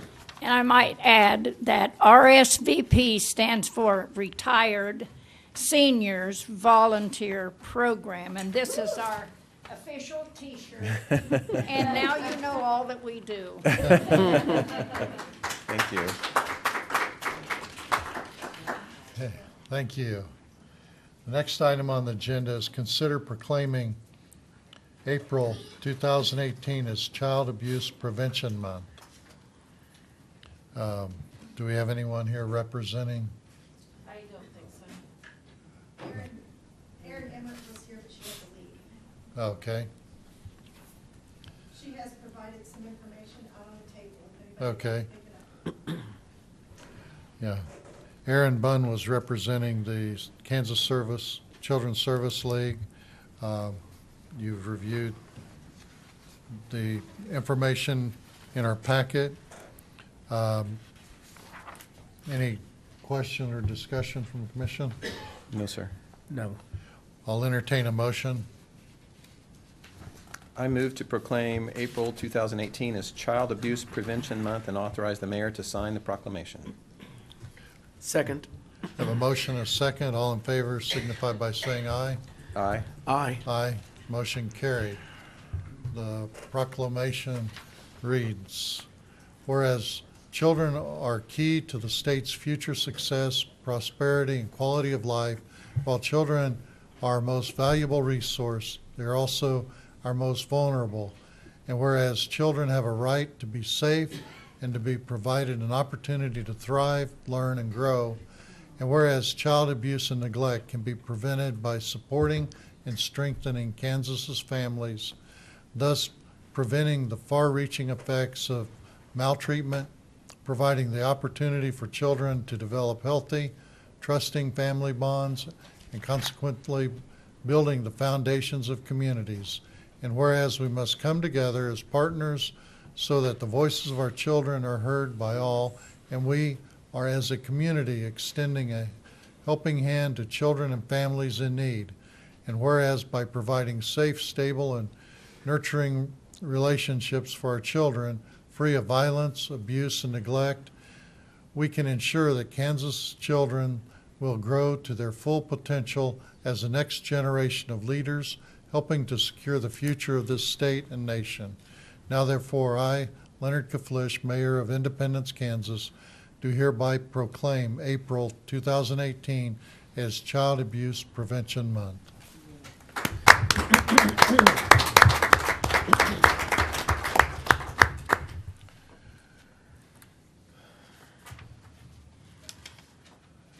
Okay. Next item on the agenda is consider approval of proposed 2018 ADA projects. Mayor, as ADA coordinator, I'd like to present the proposed 2018 ADA project. I do have Sean Turner here to ask any technical questions you may have. As you know, the City of Independence has done made tremendous strides over the past several years.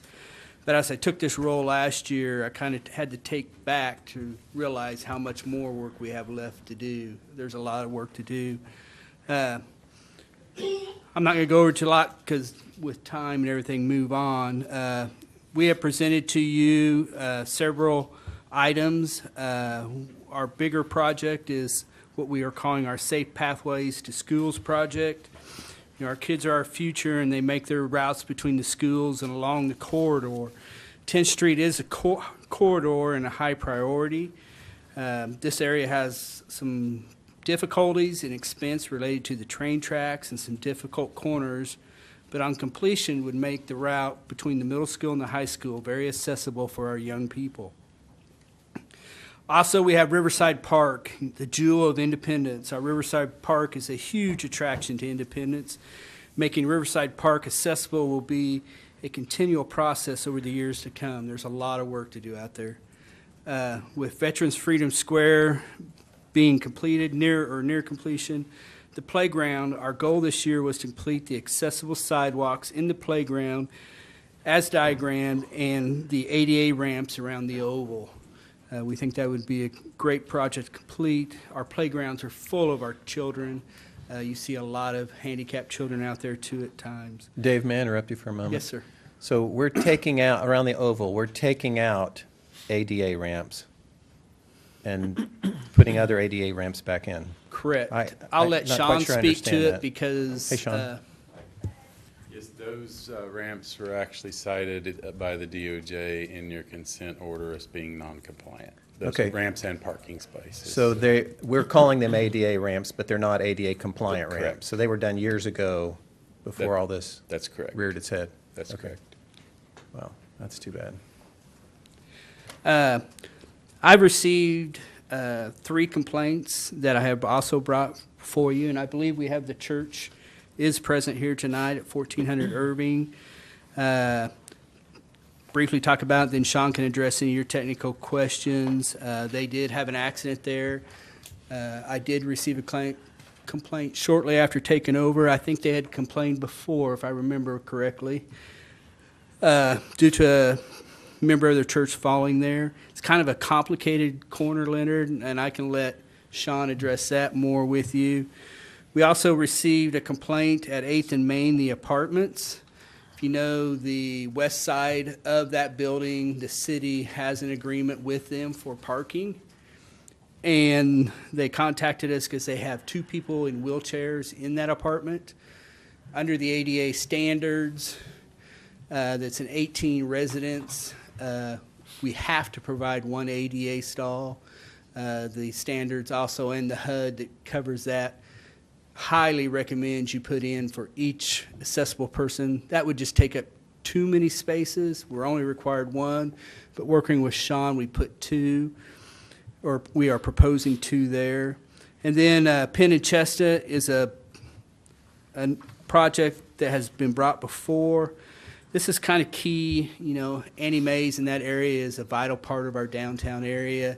That is also an area at Neowalla that the parking lot is used for ADA accessibility.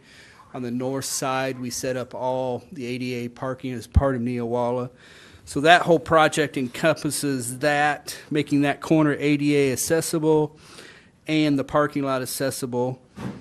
And with that, Mayor, I'll kind of turn it to you to questions. We were mindful of the ADA funds and the sales tax. We're proposing that we could do the project, which still leaves you a balance of approximately $700,000, and then with this year's income, we'd be back over $1 million next year to address another project. Therefore, that is kind of our recommendation, but I'll kind of step aside in case you have technical questions for Sean. Okay. First, I guess, or not first, the safe pathway to schools.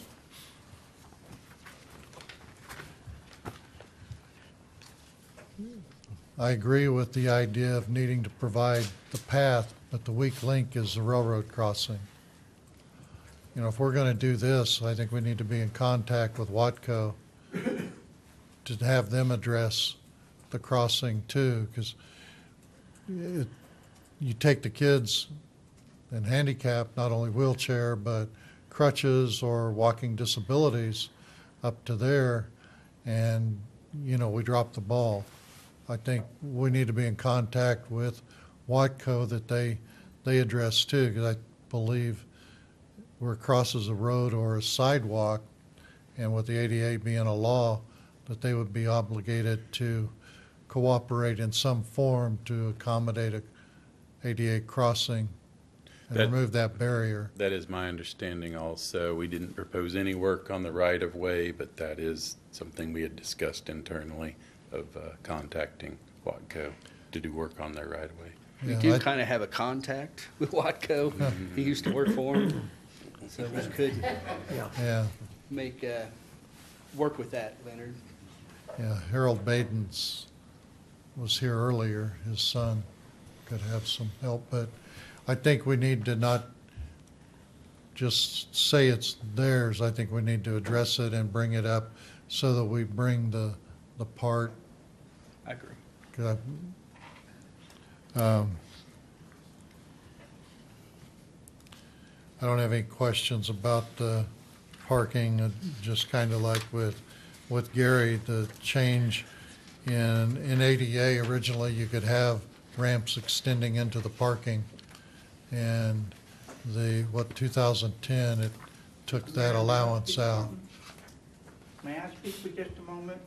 I live at 8th and Main on those senior apartments. There is no handicap parking at all on the westbound side Yeah. south of 8th. Yeah, if Absolutely none. that's- And there's none on the southbound side of Main Street. Could you come up to the microphone and state your name? What? This gentleman right here. My name is Joe Thornton. Okay. And I'm a resident of 8th and Main. There's 18 units there, and on the south side of Main Street, in front of the building, there's no handicap parking at all. On the north side of Main, there's 2. That means if we park over there, we gotta cross that busy street. And then on 8th Street, on the westbound side, there is absolutely no handicap parking there at all.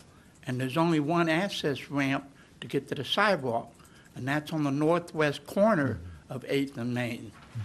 And it's very difficult taking your groceries in because there's no parking for us. Because you got businesses that take up the whole Main Street and all of 8th Street when they're open for business. And I understand they got a business, but we live there.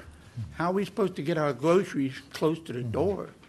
You know, and that's all my concern is. How many vehicles that belong to those people up there, I'm not sure. I have one. I'm guesstimating there's probably about 8 vehicles to those people up there, but we got 2 in wheelchairs. I think we got 2 or 3 in walkers. And then we have a lot of caretakers that come, but they have no place to park. And that's what the dilemma is. And I appreciate you considering anything that you may be able to do. Yeah, that was the next, when we looked at the diagram, on some of the ramps we've added, the street parking for the vehicles hasn't been compliant. If we're going to add handicap spaces here, we need to address the parking area for the cars. One ramp by the museum, a man fell because of the slope was too great. It violated and threw him off balance. So if we're going to add parking spaces here for the tenants, particularly as you're saying, getting out of your parked car with groceries, we Yeah. need to make sure the parking And we're not area Speedy or the Gonzales, aisle. we don't move that fast Right. anymore. Yeah, So, you know, and a lot of these people, they don't slow down, Right. you know, and, you know, I'm just so afraid, especially on Main Street, somebody's gonna get hit out there. Yeah, actually, this should have been addressed with the development of the property. The sidewalk was replaced along there, and the owner, when they were negotiating these parking spaces prior to putting in their sidewalk, it should have been provided. And But with we the have need, we have 2 entrances to the building. right, We got one on Main Street, right next door to Vintage Steakhouse. Mhm. I mean, it's right there. Then we got one from the alley. But from the alley, even if you got a handicap, you got access to the sidewalk, but you gotta come in through the alley to get to the sidewalk. right. You know, and then they have a handicap elevator to get up to like 6 steps, but it don't work. And we tried to tell them to get this thing fixed, and somebody says it's been going on over a year, still haven't got it fixed. So anybody, you can't go up the back door, that means you gotta come in through the front door. You know, but there's no place how are you supposed to get there? You know, and that's what the dilemma is, you know.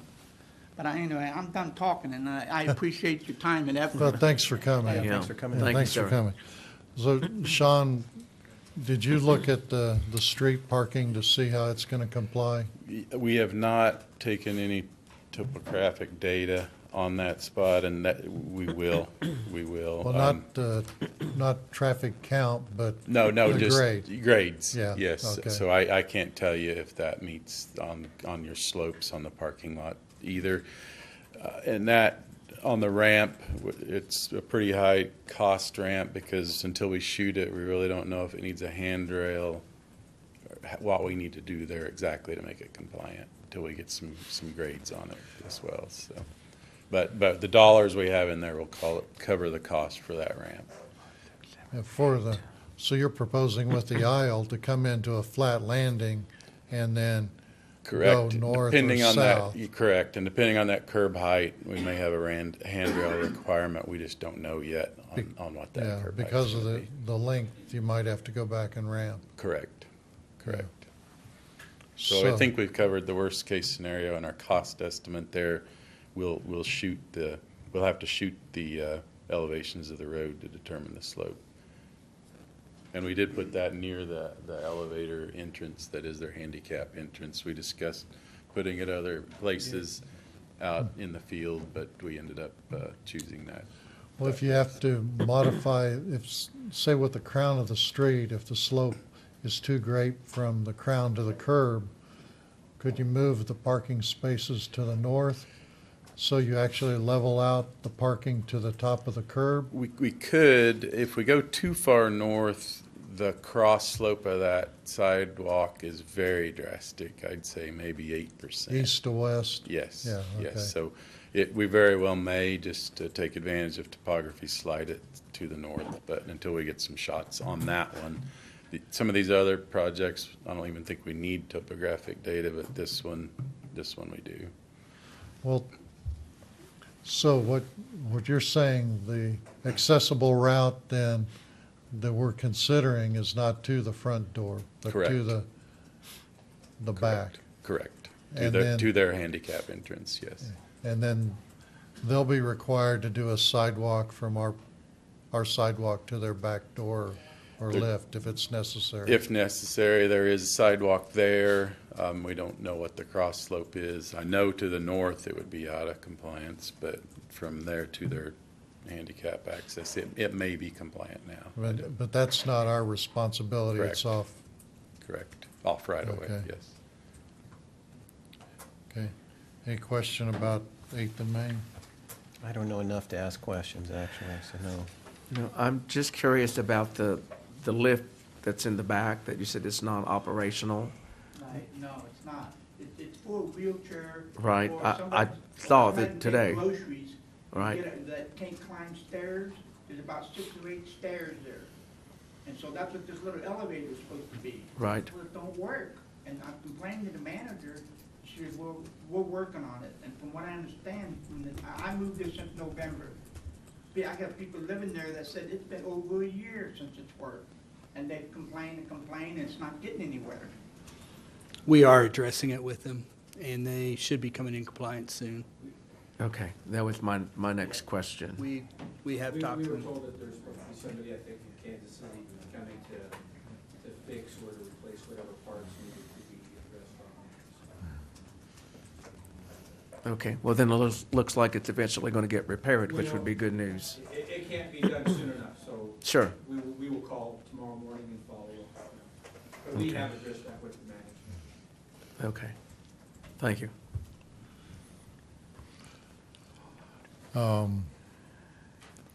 88 complaint at 1,400 Irving at the church. You're looking at doing all 4 corners instead of just addressing the church? Yes, that's a difficult intersection, but the problem that we saw is, one of the problems is there's not very well defined parking for the church, so we were a little concerned about just doing their corner, not knowing where people may be coming from. So that's why we felt we needed to do the full intersection. And it's a nasty intersection. There's storm sewer and all kinds of things in the way. That's why it's an expensive one. And we do have to get on the church property slightly there needs to be some coordinated work, and I believe David's talked to the church about doing that work in conjunction with ours or same contractor doing that work. The pole at that corner, when I looked at it earlier today, pole looks like it's in pitiful shape, so that may end up being replaced by Yes. by Westar. It didn't look very stable. Yes, I believe our office has talked to Westar about that. I know they have about that corner at one time. It just may have been some time ago. This one's been kicked around a while, but it's such a complex little project, it hasn't been Yeah. done. So. You've got a tree to take out too also that's pretty much right up against the utility pole. Yeah, so. it's got a little bit of everything. It does. I agree.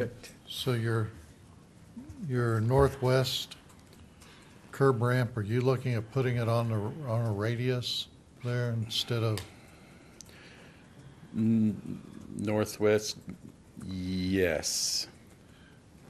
Well, let me get my bearings on this.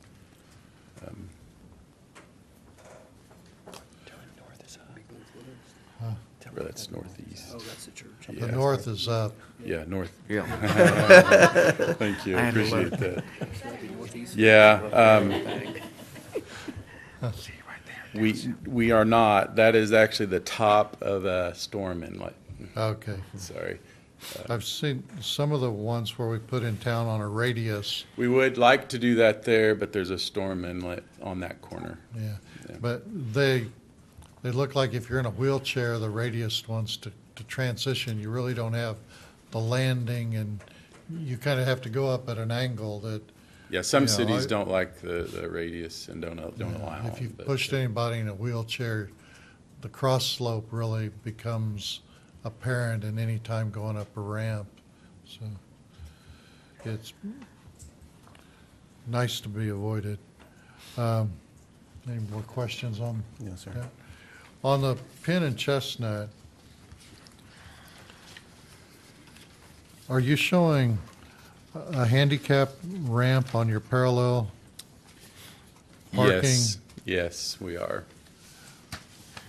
You know, I think with the parallel parking, the unloading zone is actually on the sidewalk. The way you've got it shown, you would have to go out into traffic to get to the ramp. But with your handicap parking in the alley, Yeah, that wouldn't it be better to I've just add considered an the same extra thing. spot? I've considered the same thing, that we may not even need that parallel spot if we do improve the parking lot.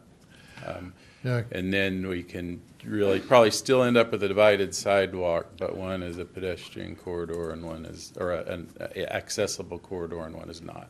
Yeah, because the But then- divided sidewalk with the accessible route from the parking lot to Penn Avenue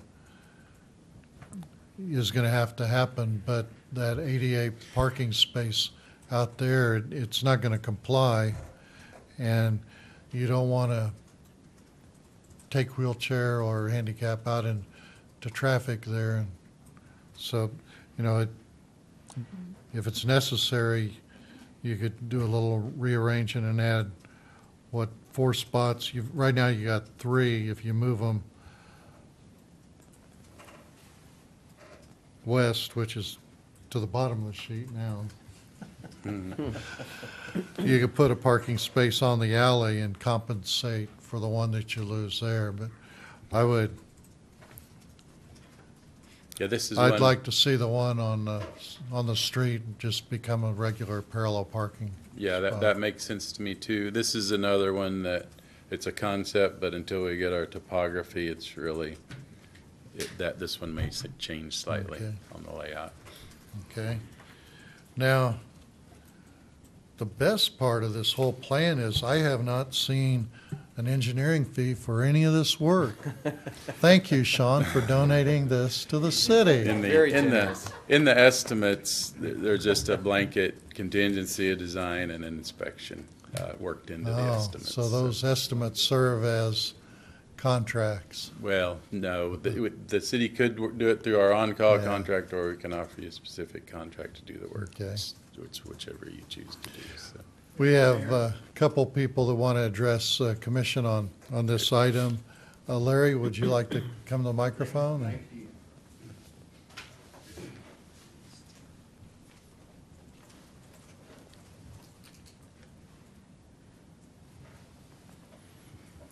My name is Larry Kaiser. I'm the pastor of the church there at, going back to the other location of Cypress and Irving. That church there on the corner, it is close proximity to the street, and it does present some issues. We did have the opportunity to speak with David, I'm sorry. Slipped my mind just as soon as I tried to say it. We can't remember his name either, so don't worry about it. It's kind of like what I heard earlier. Did I say that or did I hear that? But I would like to say that in the spirit of cooperation, we would like to not see work have to be done 2 or 3 times in that area. So if the city could consider us helping to do some of that, not that we have the labor or the smarts, but what can be done as far as the okay to go ahead and do some of that work, the apron work and the concrete for the sidewalk there. We need, however, we need some more specifics so that we understand what is there so I can present it to the church appropriately. It's not that I want to hesitate at the program or hold the program up. It's just that we need to know the more accurate numbers, what the numbers are. If we could have that, and maybe I should work with Sean and ask him that question ahead of time. So I'm not trying to take up your time, but I just wanted to present that. In fairness to us, perhaps we should see more details. This little picture is hard for us to explain to everybody. So, I don't know if that's a wrongful request. I'm just asking for that. So John, or Sean, you can get them a larger print that they could have to show the church. Sure, we can get you a better drawing and colorize kind of what's on your property, and we'll be glad to meet with anyone out there. Okay. If it helps the city not to have a rail and not to have a curb, then it would present easier access to the front steps and continue to provide a full open space there. We're happy to have that cooperation. If we can help save some money for the city, but we hope the city can save some money for us too in the same project. So, thank you. Have you shared with them the amount that you're talking about their portion cost? We have, Mayor. We just talked with them. There were several different options we had there, and that's why we went and talked to him about allowing Sean to go onto the property, and Sean could talk a little more in depth about and letting us just do that whole corner and then share the cost with them. But we kind of need to get some final cost. It was just an estimate. We just threw $5,000 out there. But we don't know. Sean can tell you the difference of if we have to stay off the project, where he was talking about the handrail versus allowing us to just do the whole project as one. I'll let Sean talk to that. Similar to the previous project on 8th and Main, to get true handicap access into their building, we really need the sidewalk going to that handicap access needs to be replaced. If we make the sidewalk on public right-of-way meet ADA requirements, there's going to be a step to get to their handicap access. So really, all that needs to happen, and so we can do that as the city, all this one project, and then there's going to be some cost share, or maybe what he's discussing is they do that piece themselves, and that's fine too. If we do our piece, they can match into our piece. But so I think there's some options there on how to do that, and they may very well have some people in their church that are capable of doing that work once we get ours done. So that's and still meet all the ADA standards. It'd be better for us to do it, but we meet it on ours, then or then we're good. If they meet it on theirs, I hope they do. We can lay it out so that they can do, but churches are exempt from ADA also. Okay, so, yeah, I think that option exists. Either we do our project, they tear out on their own property and match in, or we do it all as one project. But Yeah. I'd hate to leave that a step there. Right. to Right. get into the church. Right. We don't like that idea either, but So with the church being excluded from ADA, there's a little more give in slope, but the step becomes another hazard. One step is always more dangerous. So, I think what I'm okay. just saying is in the spirit of cooperation, let me throw in an amen, but at the same time, let's have some more definitive information. Just Right. don't practice that cursing of the fig tree on us. And thank you, David, for bringing it to our attention. Ned Stickman would also like to address the commission on this item.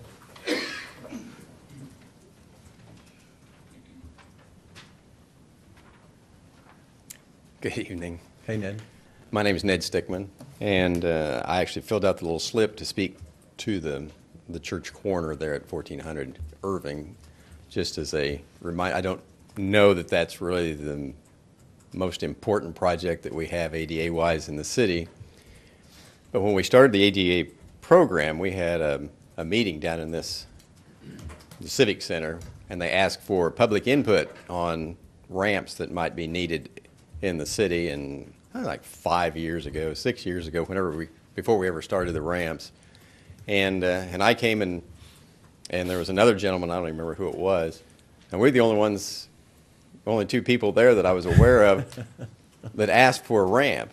And I asked for this ramp, and we put in how many, like 2,700 ramps, and we still haven't got this ramp that only one other person and I were there to ask for. So, Wow. if that counts for anything. Absolutely. And I wouldn't be opposed. There's a sidewalk on the east side of Irving. If you go west across and down Cypress, there is no sidewalk over there. And so I wouldn't be in a real big hurry to cut down that tree and rearrange a whole bunch of stuff on that corner when you don't have a sidewalk. I mean, you could go across and turn and go north on that side of the street, but I'm not sure that it would be necessary to do all four of those corners at the same time. Anyway, it's one for you to consider. The other thing, since I have 10 seconds left, is that I would certainly encourage the commissioners to look at things, as Commissioner Hogshead said, that around the Oval we have ramps that are functioning, and I'd like to see our ADA money go to things that are not functioning at all, not just not in compliance. As an example, we somehow managed in one of our past projects to remodel down at the Rock Kitchen in the park, and we didn't ever, I mean, there's a step or a couple of steps down there. It is not accessible to someone in a wheelchair at all. And so I'd encourage us to look for those things. We have, a stack of DOJ stuff that's this thick, and I'd like to look at costs and benefits and, who's going to be served, what the cost is. Some of them are going to be like this one at the church that are going to be really expensive projects, maybe for the people that it serves. So rather than just taking things that are in a straight shot and easy to plan, I would really like to see the commissioners look at projects that are really going to make the most difference. Some of these like 8th and Main, because I know those people need to get in there. And I don't own that building anymore, so I'm not the one that's holding up the elevator. So, anyway, thank you. Glad that's on record. Ned brings up a good point, and I will be out at the park here shortly with Barb, and we're going to be looking at the Rock Kitchen and several other places to add to our transition plan. And when we do that, we'll make sure you're aware of it, Leonard, or the whole commission, and get it on there. But there are, they couldn't cover everything when they did the tour, and it's as the city to go out and look at our buildings and address these issues. So we will be looking at that. So he brings a good point. And what Ned mentioned about the four corners too, that we have a lot to do. Yes, And we limited money. And What's their issue? Because we were just going 2022, this sales tax goes away, so the money could stop. Also, that if we don't need all four corners, since the primary concern is the church, do that corner and wait on the other three. I know it's cheaper when they're there, but the livelihood, I think the only time we have to replace it if we're going to mill and overlay that street, other than a complaint, and the complaint takes precedent of that one, but Ned brought out a good point about the direction of travel and path. If we're not going to benefit by going one direction, why take out a tree? Or no? Our only thought on the four corners is there's no designated parking lot for the church, so Yeah. we just felt it was a better plan to do all four. We didn't know which area they would be coming down the sidewalks trying to get back to the church. And Yeah. maybe he can address that where you're. But the problem, if they come in a car, they're going to have to travel in the street because there's no curb cuts to get up on the sidewalk unless they come from one of the houses. So, just work, that would be something to work with them to find out where they need or how the people are going to get there too. Any other questions? No, I don't. So, on this, I noticed with our budget, we had very little of this money budgeted. We're taking out of the ADA. We work into budget for 2019. Are we going to Yeah, do a little more on top we had a of it? real short budget time last year, and hopefully this year we can work with you guys and do that. My first time at it, Mike, we just kind of put some money there. Now Mike and I have an idea of what's out there, and we will get you some numbers this year and put it there. Because some of the ADA funds can go towards the renovation of existing city hall. Yes. Bathrooms, doors, Yes. entrance. That's why and we so- didn't want to tap it out, Yeah. and we wanted to make sure we had over $1 million for next year. Good. So, Okay. Any further questions from the commission? I'll call for a motion. I move to approve I'm sorry. Let me get on the right page here, it might help. Do we want to say as listed? Yeah, okay. Yeah, how do we want to word this? Mayor, I think we're wanting to just go out and get bids and then come back and talk to you guys and let you see what the final costs and see if you guys want to make any changes or do anything, if that's okay. I'd like to have with 8th and Main, how you're going to work out the parking, and also with the church, the cooperation before it goes to bid. If you could bring Yeah. those two back to us. Annie Mays is requesting the same And thing. Annie Mays. Yes. So do we need a motion to approve the projects or just to move forward with? We're just asking you to let us go out for bids on it and then come back to you. So we're not, Well, first, we don't have a contract for engineering. Nothing can be done until we get a contract. We're not going to go to bids without a contract. So Okay. after we get the contract, then we can address the bids. so there's nothing We to shouldn't drive- consider. We don't even know how then? much engineering is going to cost. Right. So I would say we need to table it until we get a contract. Okay. Good with that? That's fine, yeah. Okay, we'll bring it. All right, thank you, gentlemen. Thank you. Okay. Thanks, Sean. Thank you.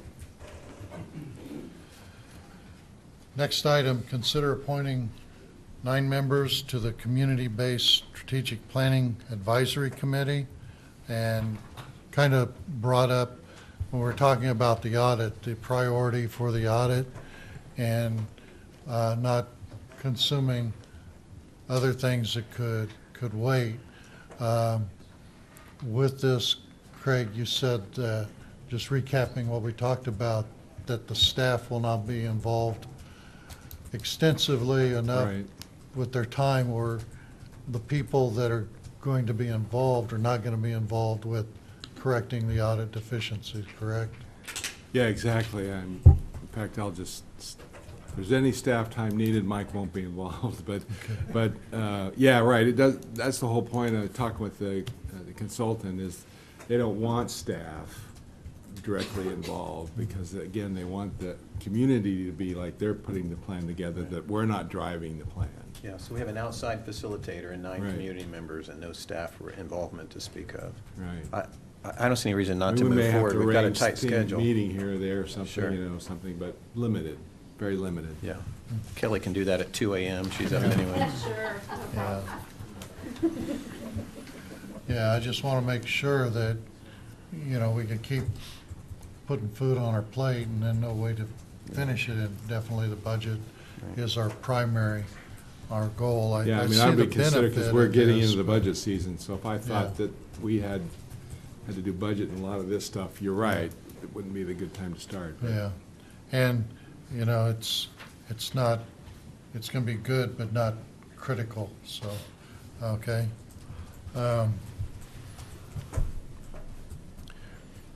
Do each of you have 3? Or more? Yes. Louis, who did you contact for? I have Mike Baldessaro, I have Gene Barnett, and I have Reverend or Pastor Michael Rose. That's my 3. Okay.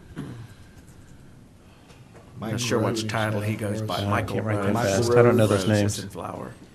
What was it? What was the second one, Louis? Gene Barnett Okay. Gene Barnett. and Mike Baldessaro.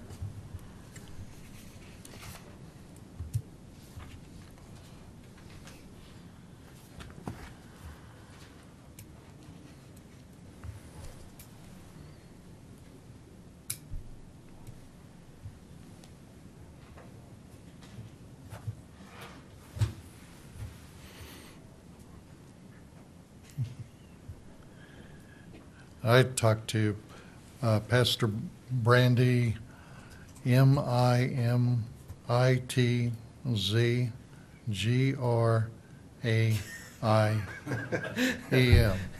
You're making that up. Wow, yeah. That's why I call her Pastor Brandy. Is it Brandy with a Y? No, Aye. I was worried about the last name. How about I get with you, get Yeah. that name, all right? Yeah, and Jerry Bright and Philip Umloff.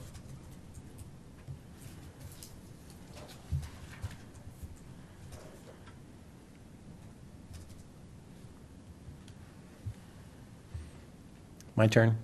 Your turn. Well, I wanted to make sure my neighborhood was well represented, so the first one on my list was Jerry Bright. So- Okay. But I have lots of others that expressed an interest, so I would say Dean Hayes, Tim White, it's a past mayor, and Rick Mott, also a past mayor.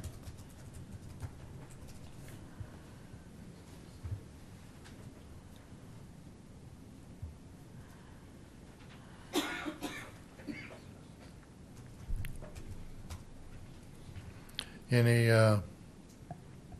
discussion about, I think we're just looking at appointing tonight, so if, we got 9, right? Got 9. Yeah, We got 8.5. I don't have that last name. yeah. We didn't need internal controls or software for that, did we? Okay, if, I'll entertain a motion. I move to appoint the 9 individuals listed to the Community-Based Strategic Planning Advisory Committee. Second? All in favor signify by saying aye. Aye. Motion carried. Thank you very much for this. I'm really excited about this. I hope you are too, and I hope the community gets excited about this and moving forward. I don't know if you have the addresses and contact information. I'll need that from everyone. If maybe Kelly has some of them, but if I could get your contact information from them, send them to me. And I'll get them to the consultant, and we'll get things scheduled. Okay. Commission comments? I have one topic I'd like to bring up, but this isn't really anything for the commission to take action on, but I've been catching so much heat lately on the appraisals that have come out. And I've been getting threatening letters. I've been getting more threatening letters calling me names than I did about the water rate increase. And you know, some of them have legitimate beefs that they buy a house for $50,000 and it's coming, the appraisal comes in at 150. I know we can't do anything about that, but I keep wondering if we should be better educated on how those numbers come about. I understand just because you bought it for 50 doesn't mean it's worth 50, but it's very frustrating that when people come to me and say, why are these numbers so out of whack, I really don't have an answer. They go off of comps, so they may have bought it, but then they got some other like houses for their comps. If they will go to the county appraiser, they have to give you the 3 comps that they used. They have to compare your house, square feet, bathrooms, whatever, Just with to be these 3 comps that have been sold in a recent period of time. And you may not agree with the comps, but they're very much nailed to doing it that way. Okay, so if somebody complains to me, I can say, you go know- get the comps, and you'll see how they. Go to the county assessor. Go to the county. And there is an appeal process. There's a- yeah, Right, I know So- there is, but It's a county that does it. I understand that, yeah. Okay, all right. That's all I have, Mr. Mayor. Okay. I have just one. Will we be hearing from Andrew Pitts here, or have we heard from him? Yeah, speaking to the mayor earlier, we didn't have it on tonight's agenda, but one, Andy was going to be gone, and we're still kind of working through what the proposal they sent us. We may make some changes to that. Right now, we plan on having it on the next meeting on April 8th. Okay. Andy could be here, although Vance Kelly could not be here, who was going to be here tonight. So we may, if we could, I asked them if they needed to both be there, and Andy's out, so they're checking. Anyway, if they both have to be there, it'll be the meeting after that, the 26th, I think it is, something like that. Do we need them both? No, I don't think so. I think, especially if Andy, I mean, Vance, I think, was really did most of the work on the proposal putting together. But when I asked Vance that, he said, yeah, Andy can handle it alone. So if you don't want to wait, we'll schedule for the 8th. And then my one other one is that you've had a chance to meet with Kerry West, Westar Energy. I have, and I did get some information back. Okay. So we are working on coordinating everything together on that, and we'll be bringing that to the commission in Okay. April. Okay. What's the topic on that one, Commissioner That's Susie? the utility upgrades and then the electrical study that Westar performed. Yeah, they set recorders on both of the Yes, transformers okay, to right. to Building look at D. peak. Yeah, okay, thank you. Yep.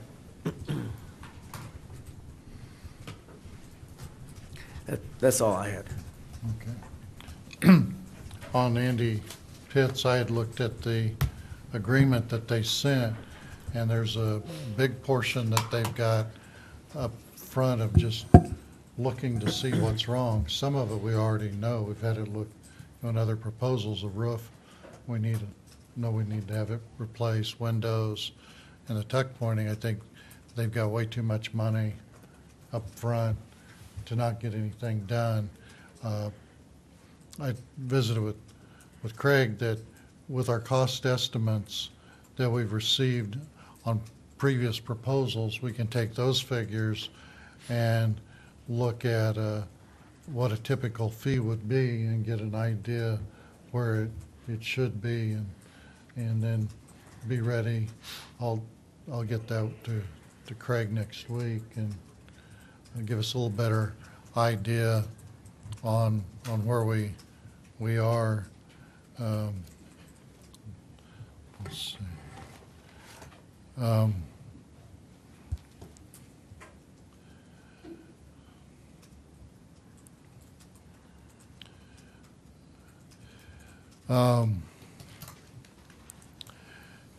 The last meeting when we were talking about the EMS service, some of the information that Craig had received concerning the directors meeting and their consultant isn't going to be done or wasn't planned.